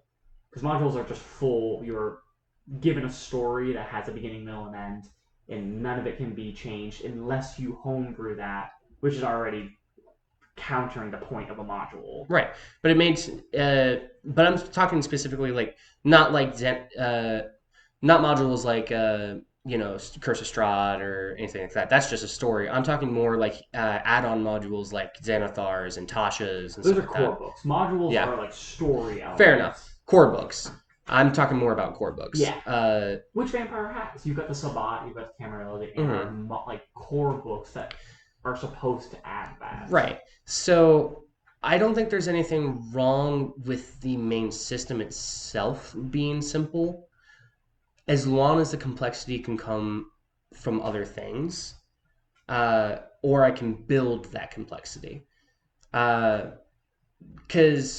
I mean, it's why you know my DMing style. Yeah. I never am just like, we're gonna play a simple D&D game, because that's boring to me. So I always make something interesting and new about my D&D games, that is more tied to like more complex things. Yeah. But that's my argument, is that what you are doing is not D&D focused. You're just telling a story and using, you know, a theoretical random TTRPG, which happens to be D&D, compared to the old, like, if we're running, you know, 3.5 D&D or, you know, Vampire, like old Vampire, the module or the system is in a part defining how you run things. You can't run, at least not in my eyes, successfully or well, you know, a Vampire the Masquerade campaign that's in space or in, you know, fantasy. Like, no, I mean, definitely not. The system is what defines what you run, and it's why I think D&D has transitioned into just anything now because Yeah. so many people are like, the system doesn't really matter. It helps us resolve some of the like role like conflicts. Roll this, roll that. That's why you see people put D&D in any theme, like literally anything, Yeah, I mean Pokemon. because it is so simple that it is just a general slotted in.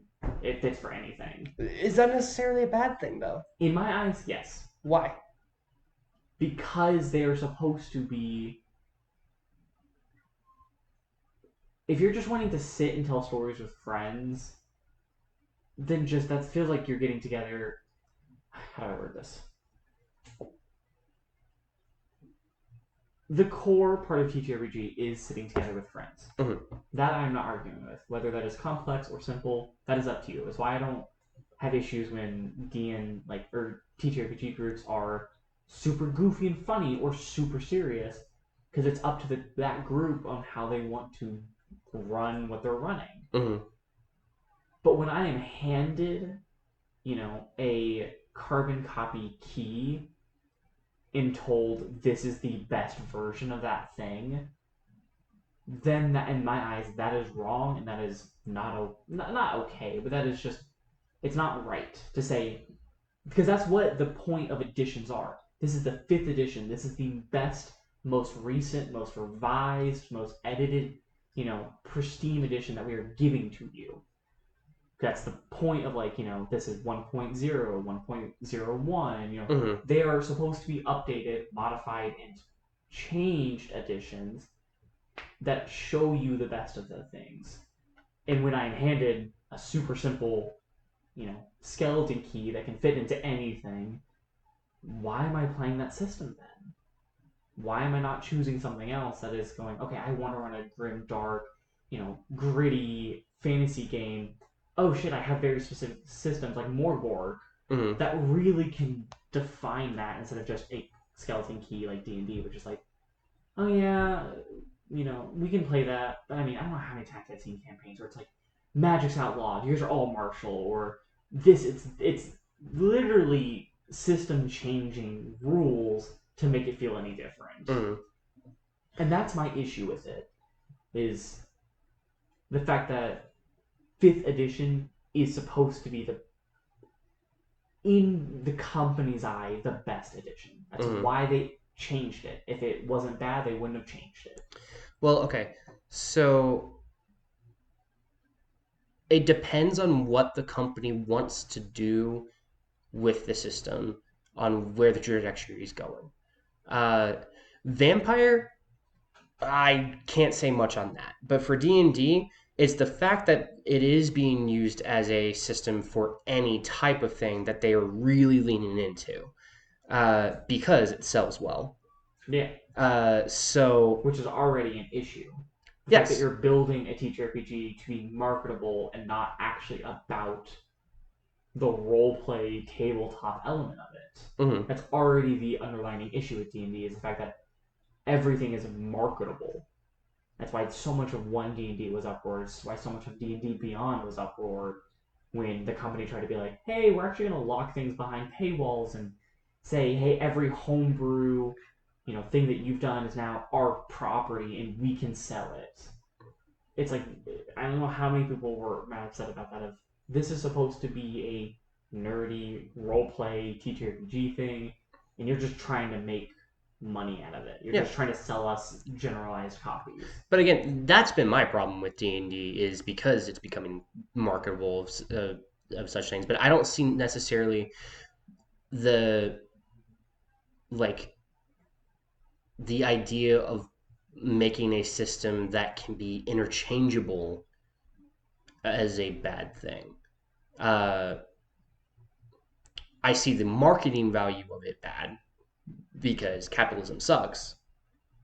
But I don't necessarily see, hey, the system works for most any genre you can think of as long as you tweak it here and there. Yeah. I don't see that necessarily as a bad thing, because that's the reason why D&D is successful, is because of how customizable Yeah. it is. I understand your point though, of like there are other systems to give around the fact that this is a dark fantasy Yeah. or this is that, and they should not follow D&D steps into Yeah. becoming so simple it is customizable in that sense. I think that's more the frustration I'm seeing is like losing the identity of what Yeah. it is. Because it's D&D. It's Dungeons and Dragons. Yeah. And when I see Dungeons and Dragons being used for a space campaign, for, sci-fi cosmic horror, it's like, this isn't D&D. It's great that you can utilize it for anything. I wouldn't have an issue with D&D if it was renamed to be a generalized, hey, this is just the system. You can kind of use anything for it. Yeah. Which is why I love Pathfinder so much, even though I haven't gotten to play it yet. It said, hey, we see D&D going this route of just becoming more and more simplified, more and more generic with how they do things. We're going to take a step outside of that and go, no, we are D&D. Mm-hmm. We are everything that it's supposed to be, and we're going to make our own thing and not lose that identity, not lose that, complexity of what we are, and you get Pathfinder, which is such a strong, it's such a strong identity of what this TTRPG is. Well, to be fair, Pathfinder was made in response to 4th edition D&D. Yeah. 4th edition D&D is not simple by any stretch of the word. It is one of the most complex systems out there, and just gets ludicrously stupid with its complexity. Yeah. So 3rd edition was made in response to, hey, this is way too overly complicated. We liked what you did before, so we're going to continue. We're going to build off of that and follow that thread line than what you have done by changing the entirety of the system again. Which is how it feels when I see, 5th edition compared to 3rd edition. And yes, 4th edition is the outlier. I would never fault a company for trying something new. We see it a lot. I mean, I've talked about it before, but like Darksiders 2, my favorite video game of all time, was that company taking a leap out and going, maybe that didn't work so well, and then taking a step back. But I don't feel like D&D took a step back. I feel like they just took another step in a different direction. And what 3.5 is very different than what 5th edition is. And even now, I feel like 1 edition is just taking completely different steps somewhere else. Well, okay, so here's my thing, and why I don't seem so bothered by much of that at all is I'll take it into a video game stance just for a second. I'm a Nintendo kid. I grew up with Nintendo. I grew up with a lot of their games and consoles and stuff.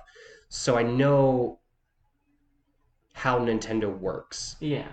Nintendo is built around iteration. Yes. And changing what the core of their games are every time. I'm a big Zelda fan, but not a single Zelda is the same. Yeah. In any sense of the word. Mario, kind of, sort of. It functions the same, but not a single Zelda is ever the same. So I am used to iteration and having a name of Legend of Zelda be like, okay, these are the basic pieces, but you can basically make whatever type of story you want out of the Legend of Zelda. It just has to have Link, Zelda, and Ganon in it.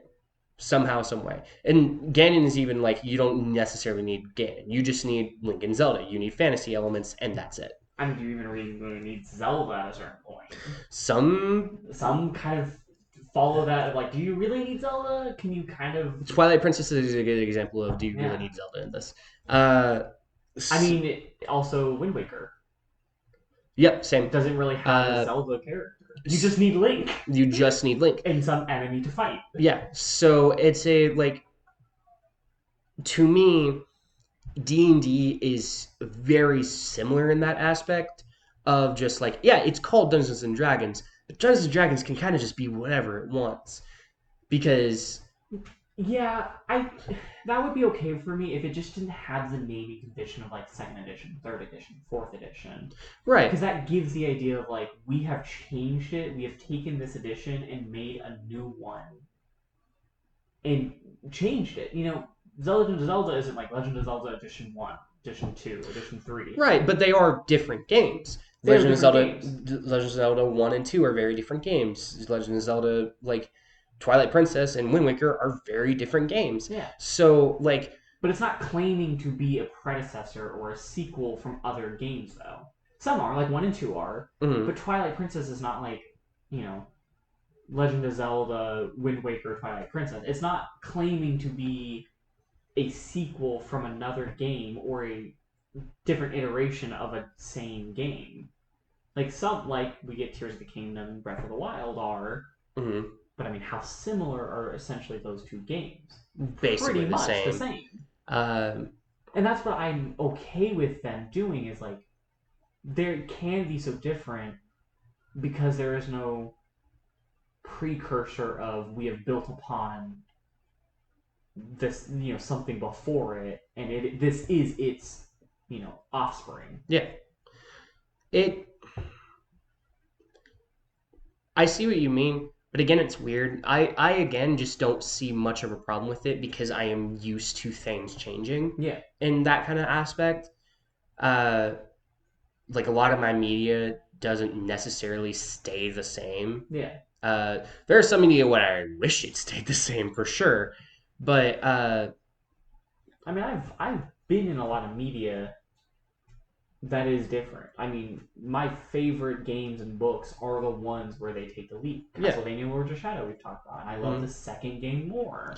And it also comes down to 4th edition was a massive blow to Dungeons and Dragons. Yeah. A lot of people did not like 4th edition. Yeah. It was not selling well. And there was a lot of outliers. I mean, a whole system was made against 4th edition. So at a certain point, when you're looking at something like that, you're like, okay, this severely didn't work. And this was an iteration of like 3.5. Mm-hmm. 4th edition does truly build upon 3.5. But it made it way too much. Yeah. So now they're like, okay, and this is why a lot of like companies and game companies specifically, if anything is taken negatively, they cut it out and then try something else. Yeah. Even whatever worked, even whatever was the identity of it before, they cut it out because they're like, oh, people aren't interested in this anymore. They don't like it anymore.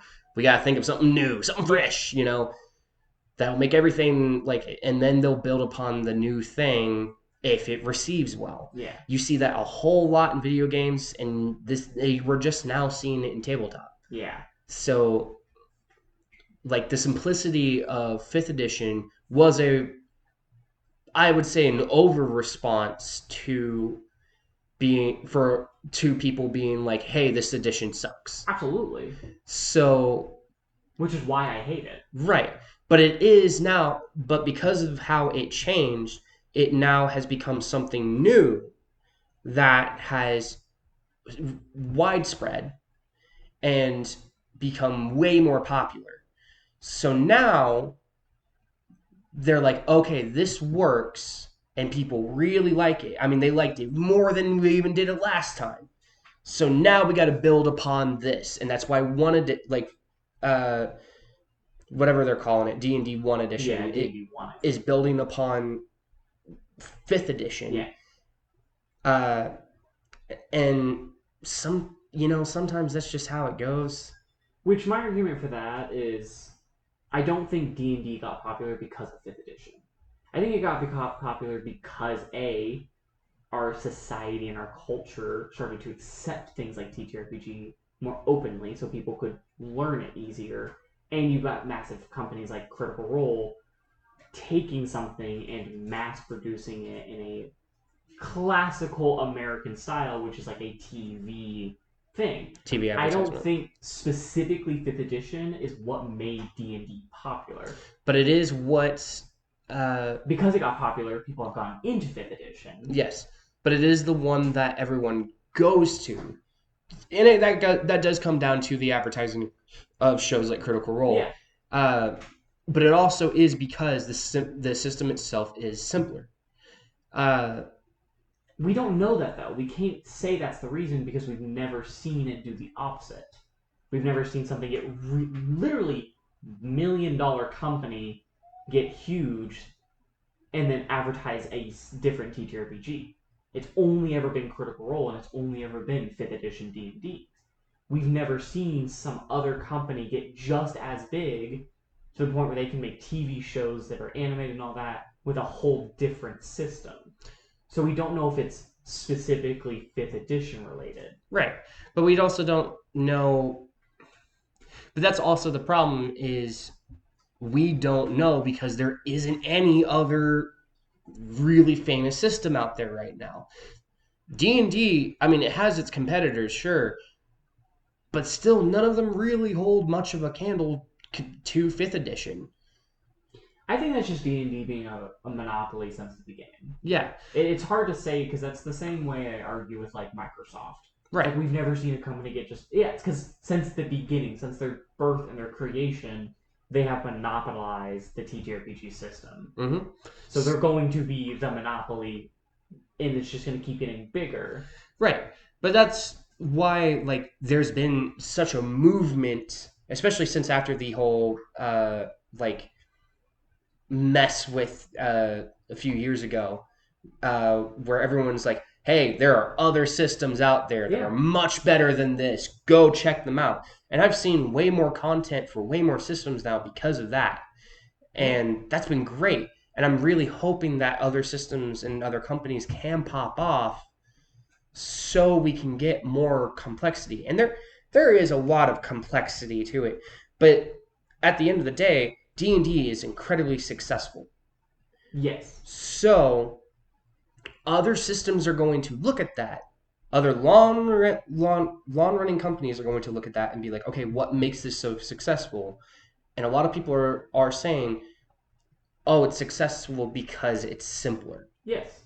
And so they're running with, okay, we got to make our system simpler, for easier for people to get into, so we can start getting some of that revenue that D&D is making at the moment. That's why I see White Wolf doing it with 5th edition Vampire. Whether that's good or bad is it I mean, that's what we're talking about. Yeah. What you just stated is my issue with it. Right. And I understand your issue. I also can't fault them for it. I can always fault a company for choosing to reduce its product to make it more money. I mean, I can always fault a company for saying you chose to ruin or at least reduce what the product was to make it sell better For sure. because you wanted money.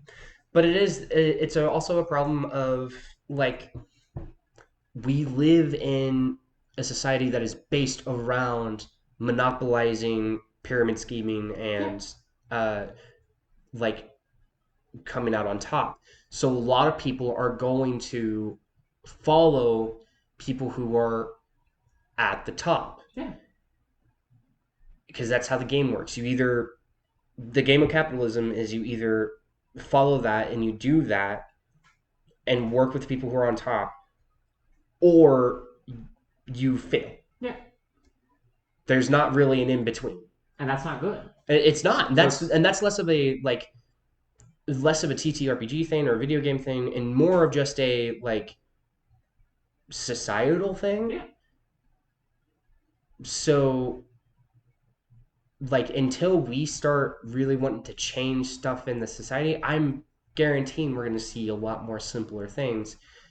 And like I hate it personally as well. I'm trying to go to bat for it, but personally I do think the simpler that we're getting stuff is not good. Like we need complexity. We need to be able to think more, because the simpler we get stuff, the more that we are just able to like not think about things. Yeah. Makes it to where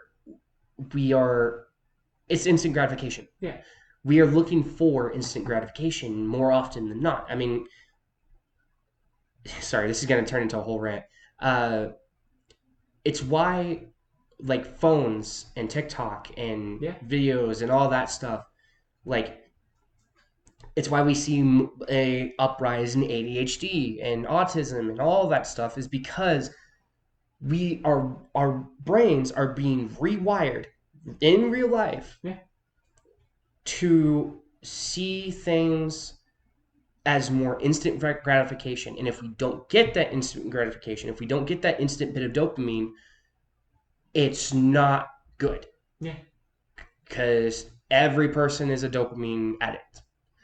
So, in terms of them making it simpler, it makes sense. Doesn't mean I like it, but it makes total sense with how we are going as a society. Yeah. It's why simpler buildings are being made. It's why it's being cheaper. It's why it's being like that. I'm not arguing that it doesn't make sense. I'm just arguing that it's fucking stupid. I'm arguing it's stupid as well. I'm not going against that. Because I'm that. not going to look at things like TikTok and be like, well, it makes sense that they're doing this because that's just how it goes. No, fuck them. Yeah. Like, just because it makes sense and it's going to make them more money, I mean, like you just said, doesn't mean that's how we should do it. No. I hate 5th edition, essentially, because it is just so simple and every character I make essentially feels the same, and the only thing different is the backbreaking labor I put into building that character's backstory, that personality, which I could have done without the system itself. Mm-hmm. Because none of the system ever deals with the roleplay aspect of it. D&D specifically is just combat. It feels like very little of that system is based on role playing. Mm-hmm. That only comes from you as a player and the DM. Yep. So I won't. I understand that they have done that. It does not mean I will give them a grace because they want more money. It's gotten more popular, so why wouldn't they do more? Well, so I say all this not because I'm trying to give them grace by any sense of the mean. I'm more saying all this because if we can look at the root of the problem, yeah, we can then figure out how to fix it.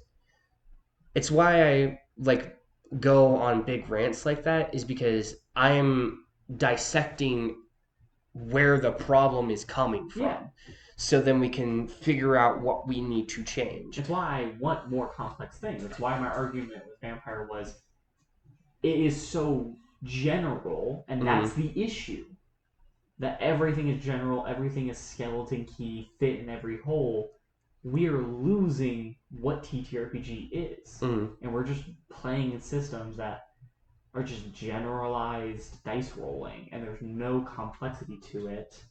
And that's why this title is or at least are TTRPGs getting simpler, and they are. Yeah. At least the majority of them are. The main ones. There are a lot of them out there that you can get into that are not simple. But it's why I see a lot of people either going back to 3rd, 3.5, or using older systems, because at a certain point of running the same 5th edition campaign, you either branch out and go into crazy homebrew style D&D campaigns. You go into older editions that give you that complexity that feels like you're challenged, as a player or as a DM to play, or you just move on to something else and go, it's not enough. Yep. And I've seen that a lot. I mean, the party's kind of done it. The amount of times where D&D is just, I don't know if I want to play in another D&D campaign. Mm-hmm. Not at least without something being different. I mean, there's a reason it's called D&D Burnout. Yeah. So, and I understand what you mean. I fully do agree with you. I'm not trying to argue against it or justify it. I'm more trying to get at where the root of the problem is and figure out exactly what you were mad at. All of it. Yeah. It's corporations running nerd-based things, running things that are built on small individual bags that have created their idea of what they want to run, and then it's just being, like you just said, some part of it gets popular, and companies just eat and eat and eat that away until we get things like 1st edition, which just feels essentially like 5th edition, just reworded. Yep. Which makes no sense. There's nothing new to it. They're not fixing, in my eyes, a lot of the issues I have with D&D, at least on some of the screenshots I've seen. there are some elements that seem like things are getting better. I did read the barbarian change, which I'm kind of enjoying because it puts barbarians as this super simple. You are literally just a class built for combat. Mm-hmm. There is no utility. There's no role play aspect to this class in almost any single Sense of the word. sense of the word. The changes they're making though are giving them more like, you know, proficiencies, and they can utilize some of their things a bit more. Mm-hmm. But I've also seen some other changes to some other classes, which is just making them even more simpler and even weaker. Yeah. So I think that's also just a problem with this. The general system itself is just based around combat, uh, which is something that I'm trying to actively make sure I don't do with my system. mm-hmm. Is just base it all around combat. It's why I'm really liking the flares that are outside of Yeah. combat, because like combat flares are easy. Combat flares are super easy to Yeah. think of. But it's the ones that are outside of combat that are the more interesting ones to me because you can really build your character. You don't have to play. I really want it to be where in my system you do not have to touch combat at all if you don't want Yeah. to. It could be a full like political run system if you want it to be. Yeah. The world is set for that. And that's what I'm missing from TTRPGs right now is the feeling of like when I build my character, what I choose matters. The flares I choose matter. Mm-hmm. You know, oh, I've taken this. That really changes the way I kind of do things, or the way I can role play my things. Like using might for intimidation instead of presence. Like that changes the way, you know, I'm gonna start going more intimidation more, or like the bookworm, like getting to remember, like, you know, playing those types of characters.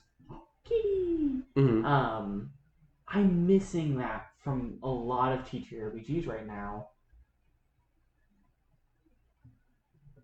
I guess that I mean this is in the truest form of this podcast. That is my rant. Mm-hmm. That like I genuinely am not liking the direction that a lot of these TTRPGs are going because we're losing the essence and the identity of a lot of these TTRPGs to make them marketable and to make them profitable. Yep. Which, you know, we're seeing a lot of. I mean, we've talked about Marvel. Yep. And the whole DC versus Marvel of Marvel becoming this soulless entity and have lost so much of its Identity. because they want to make it marketable and make it valuable. And as somebody who really enjoys comics, it sucks. And you are right. That is a society thing. We are seeing that in all aspects of life. Mm-hmm. There are ways that we can fix this, and like you said before, when things get popular, that's what we see.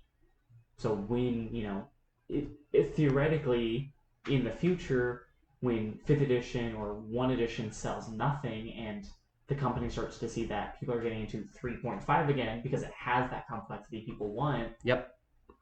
Unfortunately, that's, you know, other than you being in the position of change, it's the only way that we can feel like we're making change, just being like, hey, no, I've ran 3.5 since, you know, my entire career. I've taught, you know, dozens of people 3.5 because I refuse to do 5th edition. I'm almost getting to a point with companies because I don't think companies are ever going to go. Oh, right? God, no. Like that's just not going to be a thing. Our world runs around companies. Yeah. What we need to do is start having companies switch out CEOs. Yeah. But that's a political thing. That's a political thing. Because that's a hard thing. It's like when blank, you know, political party runs for office, people will enjoy that. Some people will hate that. How do you define when those people leave or when those people stay? Mm-hmm. So let's say we get that CEO that everybody, like us, that enjoy the complexity loved, but revenue tanks. How, in that sense, how can we argue for them to stay when the company is failing? Yeah. And that's screw the company. Well, we say screw the company, but that's kind of in our own interests, you know. So it's a like, but it's also fuck companies. It's not really, because all the TTRPGs I enjoy are not made from multi-million-dollar companies. Mm-hmm. They're made from someone being like, hey, I want to make this system, you know, and making the system and being like, well, I've put my work out there. That is what art is. I mean, People do, but in my eyes, the true sense of art should not be made for, you know, monetization. It should be made to express some aspect of what you're wanting to express. That is the classics of why art are so good, is that they express what they are and they're not, made to sell the next paycheck or to make the next buck. They're, I needed to express this one thing out and I made this giant painting and it's just, I poured my soul into it and that's it. We're losing a lot of that in TTRPG, which is, developers, creators, publishers putting their soul. I know we're losing that in anything. It never. How many video games and movies have we seen come out that just feels like they're soulless? So it is a more. It's why video games that do have a soul are so praised. Yeah. Same with movies.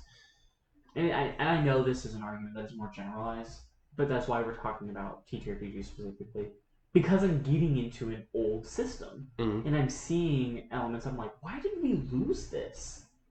Like, this is such a cool, complex thing. Not even complex, just diverse thing that really made me as a character sit down and go, like, oh shit, like, what do I do? Like, if I take this, that's really going to change the way I do things. I can't have all three, but I want all three. But what's my main focus? This is really going to make me feel different. This is going to make me feel different. Yeah.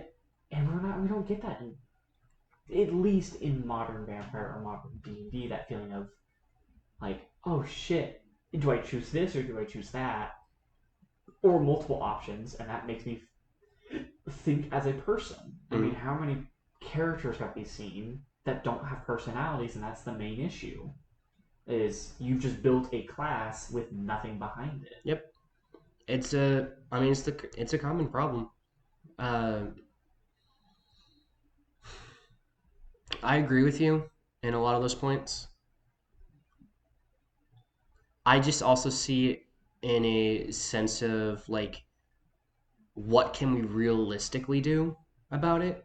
Play old systems. And right now it's just play old systems. I mean, that's what it is when they release the new core book, the new module, like you just explained, how they see whether it succeeds or not is by revenue.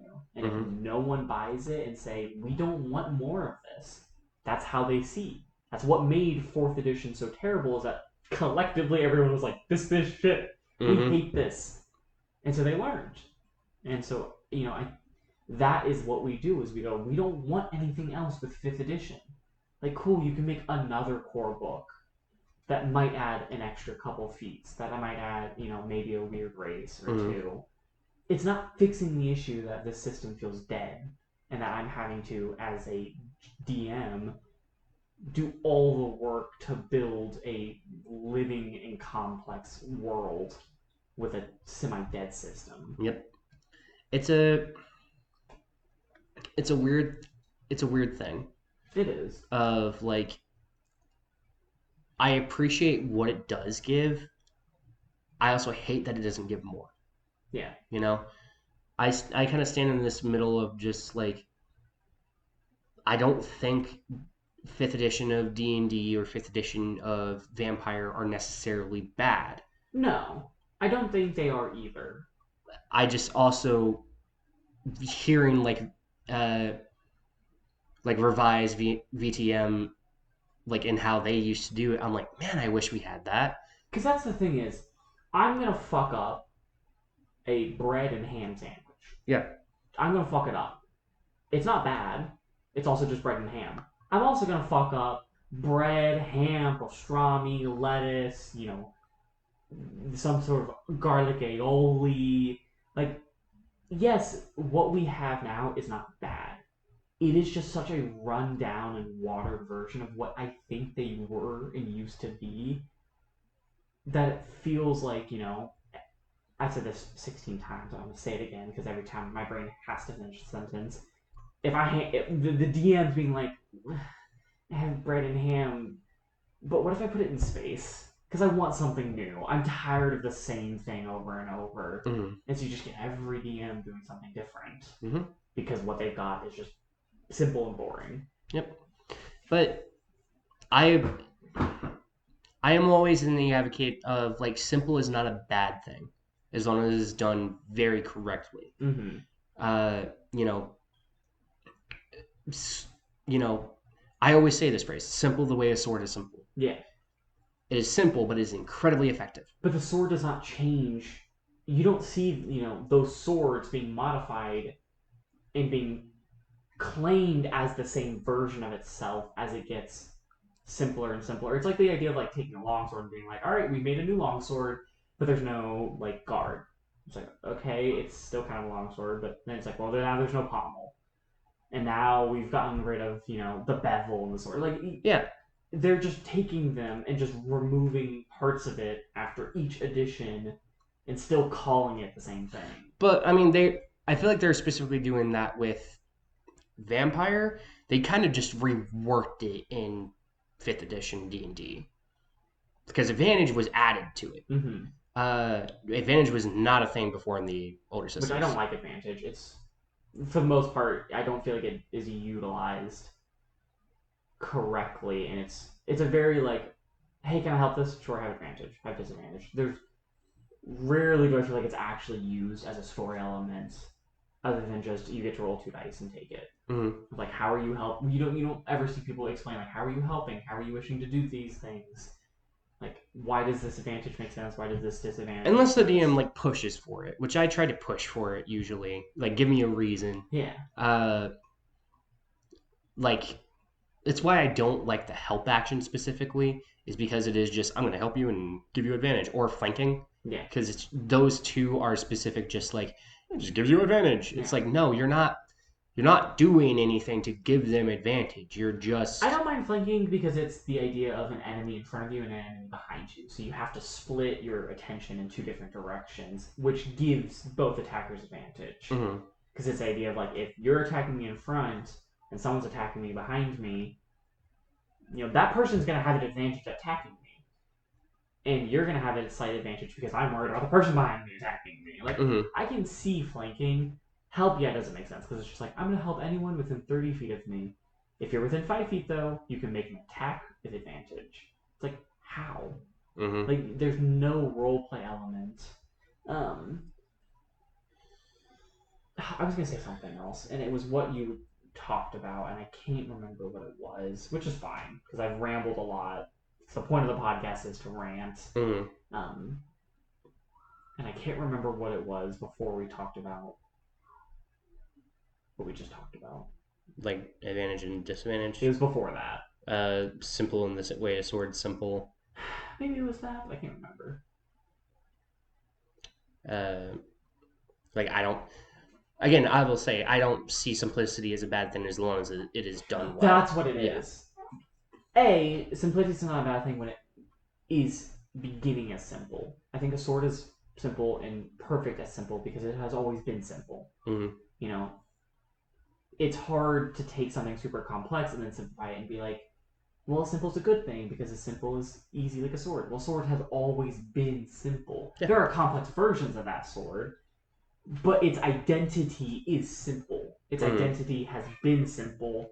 Its identity is not a complex thing. Yeah.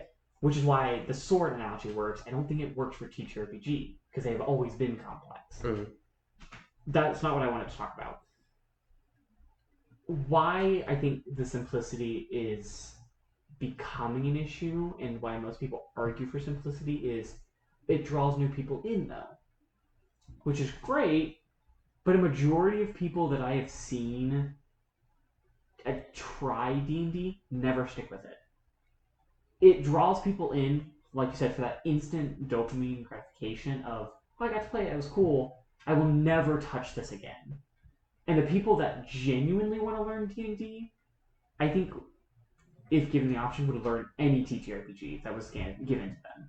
Like if the drive to learn, said TTRPG, which is usually D&D because it's the most mainstream and popular. Yeah. That drive will be there to learn it. I think regardless of complexity, to a certain point, too complex is an issue. Mm-hmm. And rarely do we get systems that are too complex. 4th edition is a great example of like, it's too much, we don't want to play it. But that's my argument, is like, well, it's gone mainstream because it's so simple, it's so willing to learn and people want to learn it. I think it just people would learn it regardless because it's become mainstream. Yeah, Like, but again, I think it depends. But it becomes me. Yeah. because if Critical Role did 3.5 edition, I can guarantee every single person was like, I want to play D&D, and they would learn the system just the same as 5th edition. Mm-hmm. It's because it's 5th edition. It being simpler kind of helps that like first hurdle. Yeah. But then you go, well, that was really easy to learn. What do I do now? Mm-hmm. It's like, well, now you just have to do all the work yourself because the system isn't going to do anything for you. Yeah. Compared to going, like, it's a little harder to learn at first, but it stays refreshing so much longer because it is so much more to it than just a really easy way of learning. Mm-hmm. It just. Because those arguments always go hand in hand. I'm okay with D&D being simple, and because it's simple, it's gone very mainstream. It's like, I don't think so. I think it got mainstream because the time we're in, a lot of things that are seen negatively have become better. I will argue like the LGBTQ. Like, yeah, that was hated back then. We've seen more people because the times have allowed it to be okay. We've seen a lot more people getting into TTRPGs because it's not as stigmatized. You're not bullied for being in those things. That's why we see, the renaissance of, Magic the Gathering and these really nerdy based things is because we're not bullying and shitting on people for liking those things. So it's going to be popular no matter what. Mm-hmm. I don't think it's popular because it's a simpler system. I think it's popular because, oh shit, this company who, has made millions of dollars has produced it like a TV show, which is the standard way that Americans watched their entertainment. And it just became mainstream. Therefore, whatever that core of that happened to be, which was 5th edition, also became mainstream and became popular. Yeah.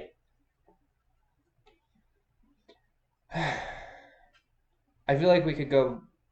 I mean, we could rant about this for 6 more hours. For 6 more hours, or honestly go in the same. But I feel like we're kind of just going in the same circles at this point. That's a rant. Yeah, but we are, yes. So, all in all, I don't disagree with you by any means. I just have, I guess, a more jaded perspective, or at least a more like pessimistic one of just like at a certain point we like are just kind of following the mainstream.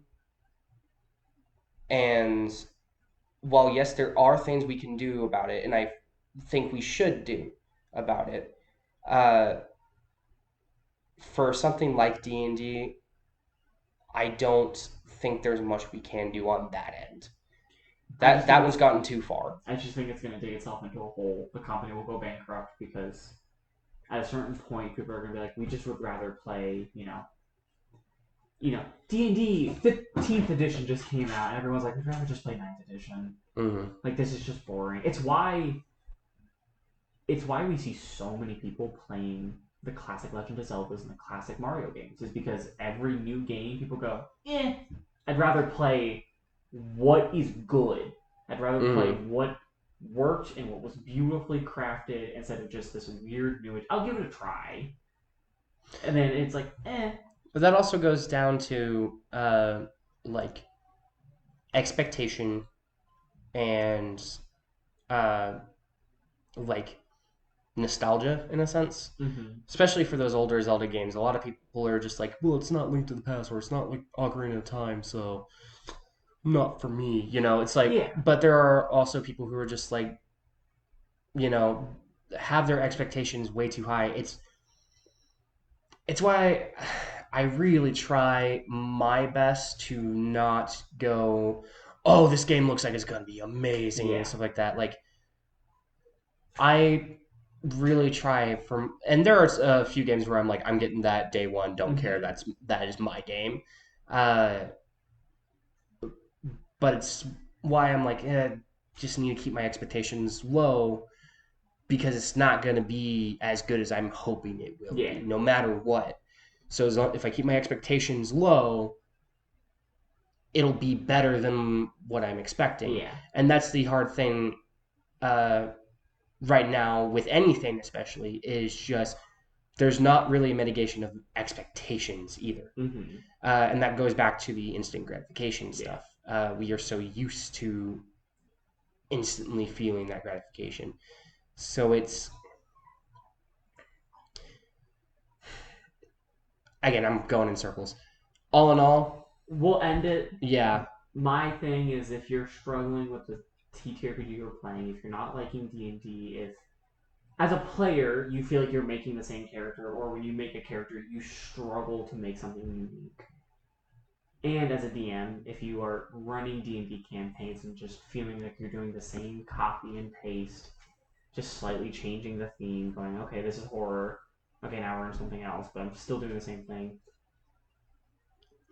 I would say branch out to a new system, see how new systems play, and even if if you're a diehard vampire fan, but you've run the same game after the same game, branch off to new systems, see how they play, and if you still are like, I miss playing D&D, I miss playing Vampire, go back, learn the old editions.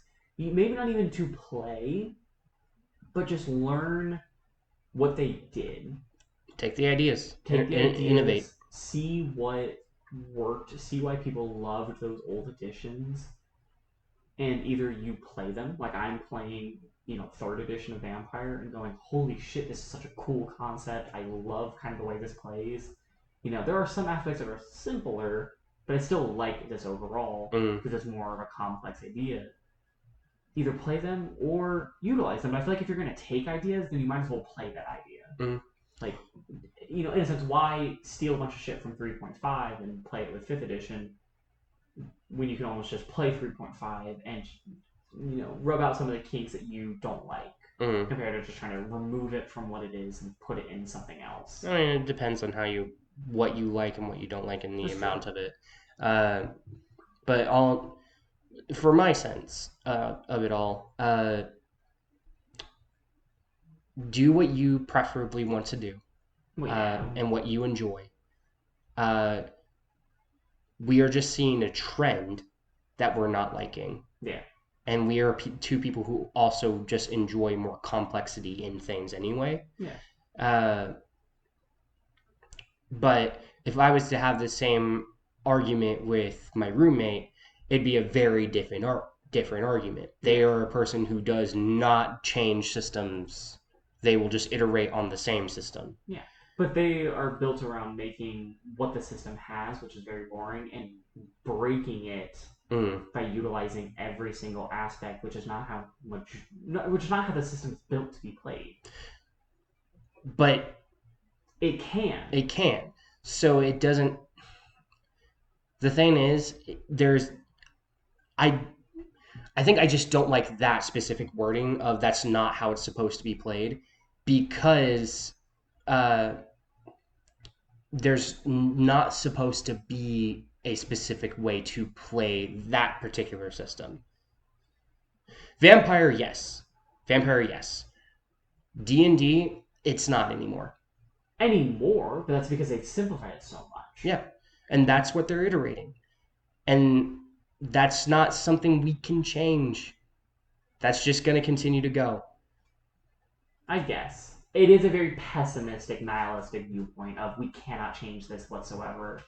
I mean, we can. It's like, no, we can, and that's what But it's not something we can, but that's something that we need the majority of people to agree upon with it. Yes.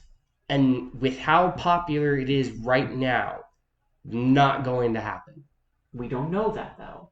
We don't know every single person's thought on D&D. We don't know how many people went, oh, I want to learn the system, learned it, and went, like, it's okay, but it's not what Matt Mercer's doing, because he's making whole new subclasses. He's homebrewing just new things in general. Yeah, and he's releasing that stuff. He's releasing it, but that's what I'm saying. We don't know how everyone is dealing with this. Just because they buy the player's handbook and you see, oh, in the last 3-5 years we've gotten 1 million copies sold, doesn't mean everybody's enjoying that just because they've seen a trend of it's become more popular. And that's fair. But anytime that I have talk to people about what they love about D&D in any sense of the word, it is how specific they can change their campaigns.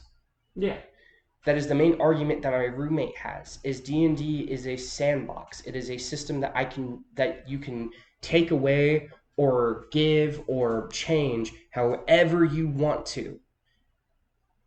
It doesn't have a specific way to play, not anymore, and that's what people enjoy about it. Yeah. Is because they can make it a specific way to play that is preferable to them. Yeah. So, which I don't argue with. I argue with the fact that that is labeled as Dungeons and Dragons. That this sandbox is labeled as something who does have a special like way you're supposed to play it. Who has what 50 years of lore, 30 years of lore from the Forgotten Realms, in which you can play in, Yeah. but in the book itself, it says you can change this however you want. Yeah. It's a problem with me of like, I think I like it better that it is not simpler but more customizable. I'm not arguing with customizable. Mm. That's my actual issue that I have with D&D and Vampire Edition is for what it is, it doesn't feel customizable. When I build a D&D campaign, I go, well, everything I'm playing isn't really that customizable, and I'm having to look outside to go, like, I don't want to play another wizard. I don't want to play another sorcerer. Like, give me something unique, because in D&D, it just feels like the same characters, and there's really not much, in my eyes, customization, unless I go, okay, we're doing, this very fun, unique, it's like modern sci-fi style campaign, and you can kind of look at the classes in a different light. But that's, I mean, when you change the setting, you change everything. Mm. But I'm looking at D&D as the book on the shelf, which is Dungeons and Dragons, teaching me how to play a high fantasy system. Which, yes, there's a paragraph or two being like, you can make this whatever you want to make it. The whole book, though, is, here are fantasy races, here are fantasy, classes and ways of playing, here are fantasy villains and enemies, here are fantasy magic weapons. The entire system is based around fantasy. People have just gotten really good at just going, oh, this bag of holding is actually some sci-fi portal second dimension kind of thing, or orcs are actually this like mechanical, war based. People have just gotten really good at reflavoring D&D, Mm-hmm. which I don't argue with. If I enjoy that it is customizable to other themes, I argue with that D&D has lost its identity as Dungeons and Dragons, the game about high fantasy that feels like I want to play a D&D game. Mm-hmm. That's our biggest argument from campaign 2 of yours to campaign 3 is I feel like we lost what it felt like to be a D&D campaign. And then our campaign 3 was like, you guys are just playing, up and coming adventurers, that classic D&D feel of being nobodies to heroes. Like, that's what we wanted. Because every other campaign wasn't D&D, and we were getting tired of this weird complex, I want to make some weird homebrew D&D, not D&D. Yeah, and that's why I'm making my own system. That's why you're making your own system. To say, fuck everyone else, Yeah. I'm making it. If you don't like it, I'm making it. That's what I remember the argument we had in, I think, campaign 2, because you threw in some weird sci-fi shit. And we were like, we're trying to play D&D, and you're just throwing in some weird sci-fi shit. Yeah. Which isn't bad, because I remember talking to you of like, we would be okay with it if we knew that's what we were getting into, which is why we're building N.E.R.D.S. That's knowing what we're getting into. Yeah. But it's... I love that people are utilizing this as they can do whatever. That is my argument, though, is that this is a system that is so easily erasing its identity to be something completely different. But that's rebranding. It doesn't make it okay. It doesn't make me enjoy it. It doesn't make that an easy wipe the slate away just because it's rebranding. But that is rebranding. That's exactly what it is. That is just rebranding. Is it okay or not? But that's just what it is. Yeah. It's hard to... I think I'm having a hard time being mad at it. I just am not. I don't have a problem with it because I see everything else do it. So it's like, and it makes sense why it would do it. And I don't hate the product of it. So it's hard to be mad at what it is at the moment. Vampire is a different story. I wish we had more of what the older vampires had. I don't really, and that's because this has been my argument and problem with D&D as a whole, is I don't want to play a fantasy setting Yeah, anymore. but you don't like fantasy settings. So it's okay to say that because you don't enjoy fantasy settings, so you're looking for I other don't things. enjoy high fantasy High settings. fantasy. It's like being like, it's like forcing you to play Vampire Masquerade and being like, I don't like Vampire, so I'm going to take Vampire Masquerade and build a sci-fi alien game. Right. I was like, yeah, if you don't like what it is, of course you're going to, if forced to, change it into what you want. Mm-hmm. And that's what I tried doing with campaign 2. And it failed. And it failed, and no one liked it. Yeah. So I was still forced to play in a high fantasy because I was. Because that's what we wanted as a collective group. Yes. And so I made it. And that's why I'm making my own system, because our collective group sees D&D as high fantasy. As what it is supposed to be, which is Dungeons and Dragons.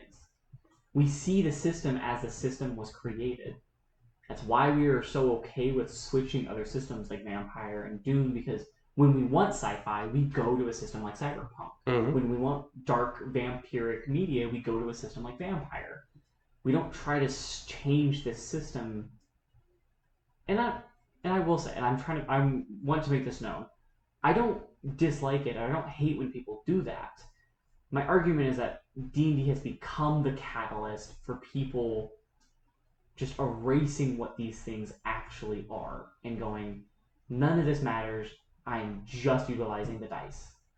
And it's like, if that's the point, go play something that lets you not erase what it is, not, remove everything except the dice. Go play something that goes, hey, you love this thing? Let me give you 13 different paths you can go on. Let me give you this idea of, you can both play with the dice and this whatever the system's lore is, and play what you want to play. Because I'm not gonna lie, some of our friends have tried building D&D settings outside of D&D, and in my personal opinion, and realistically, those settings do not continue on for a certain amount of time because people get bored with it. When these systems are like, oh, we're gonna go this route, it's like, cool, people play that, and then eventually it kind of just breaks off.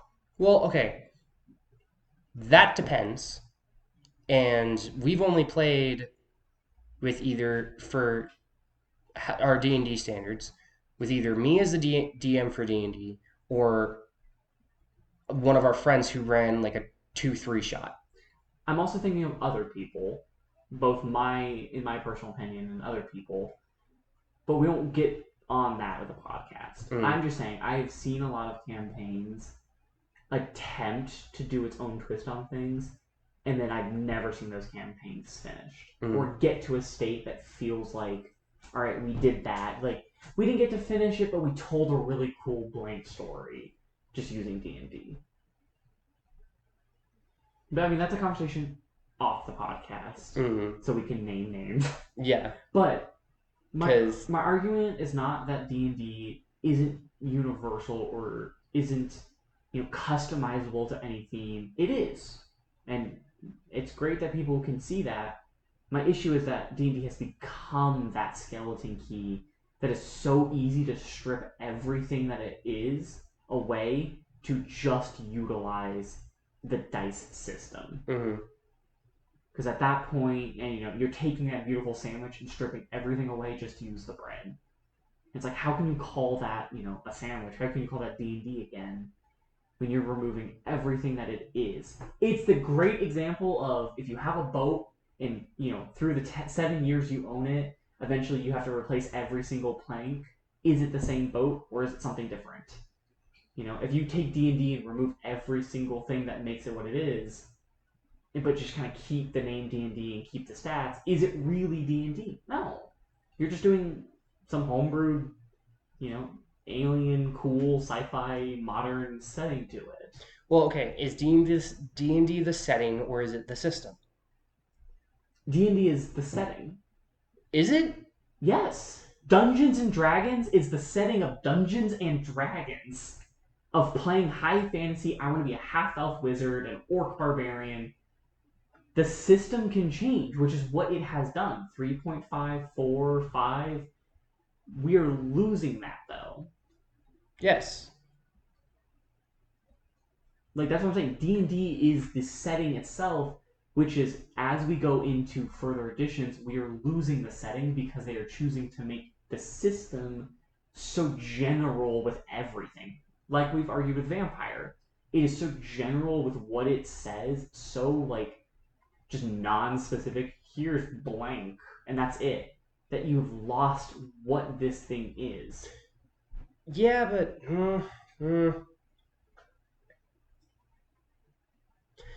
my argument for why vampire doesn't work is because vampire is so strictly a like you play as vampires, you are within these certain settings with this huge amount of lore, and that's it. The system is built around the lore. None of the player's handbook, none of the Dungeon Master's Guide, specifically the Dungeon Master's Guide, is built around Faerun. Which none of this is either.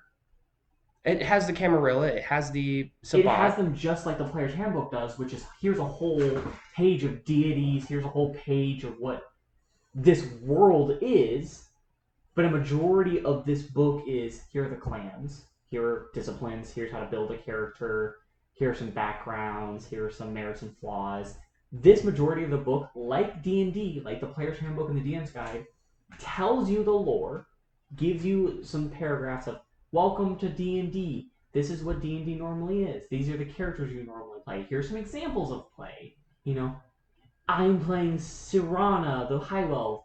You'll ask Sirana to roll, and they make this roll. Like, there are examples of play that are based off of high fantasy, but a majority of the book is a player's handbook. It is how to build a character. So it's not going to be talking about the lore, because it's going to be talking about how you build a character. And then you get things like the Camarilla book, which is like when you buy like Icewind Dale. It's a book specifically about the lore. So yes, the main two books on how to run the system isn't about the lore because you're trying to learn the mechanics of the book. So yeah, Vampire, this entire book is mostly on, hey, here's what a vampire is. Here's what a kindred is. Here's how to actively play them. You can do some things about like, oh, here's a little bit of the Camarilla, here's some of the world. But a majority of this book is just, what is a kindred? How are ways you can play a kindred?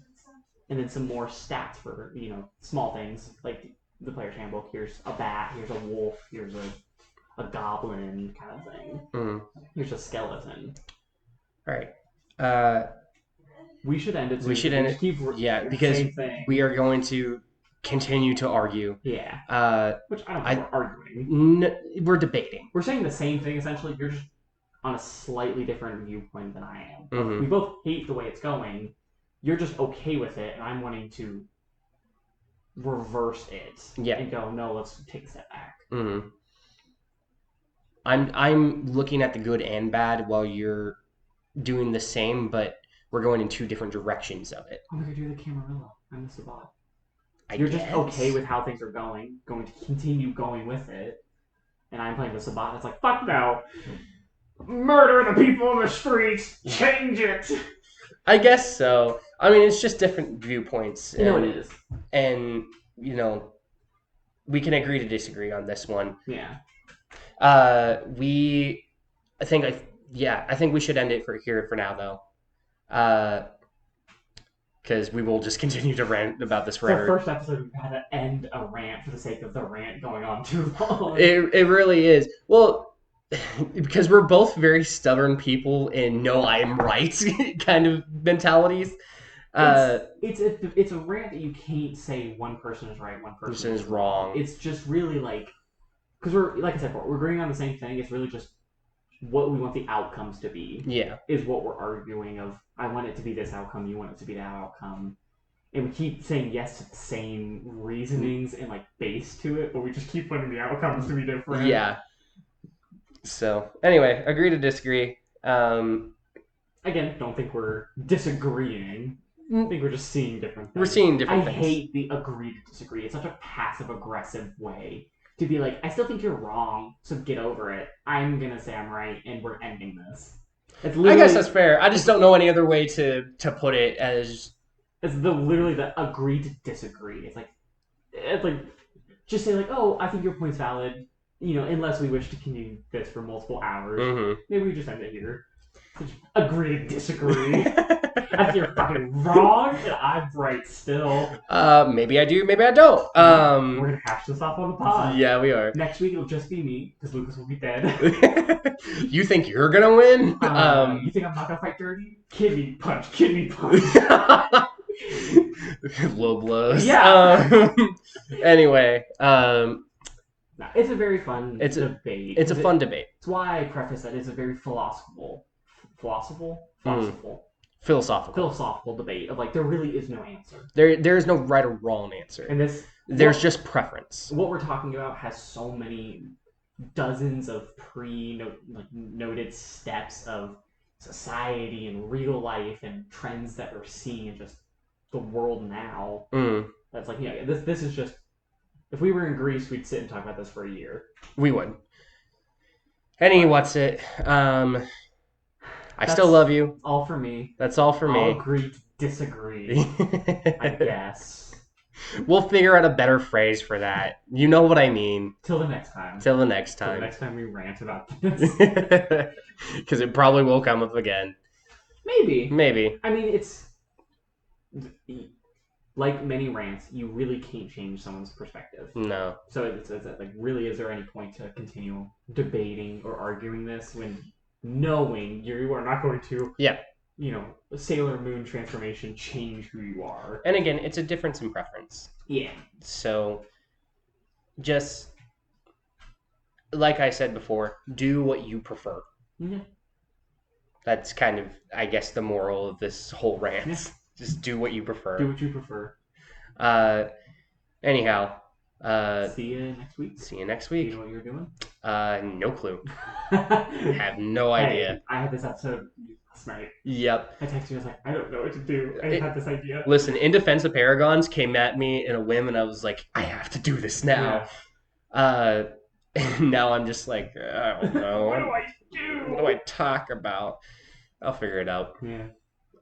Anyways. All right. Bye-bye. Bye-bye.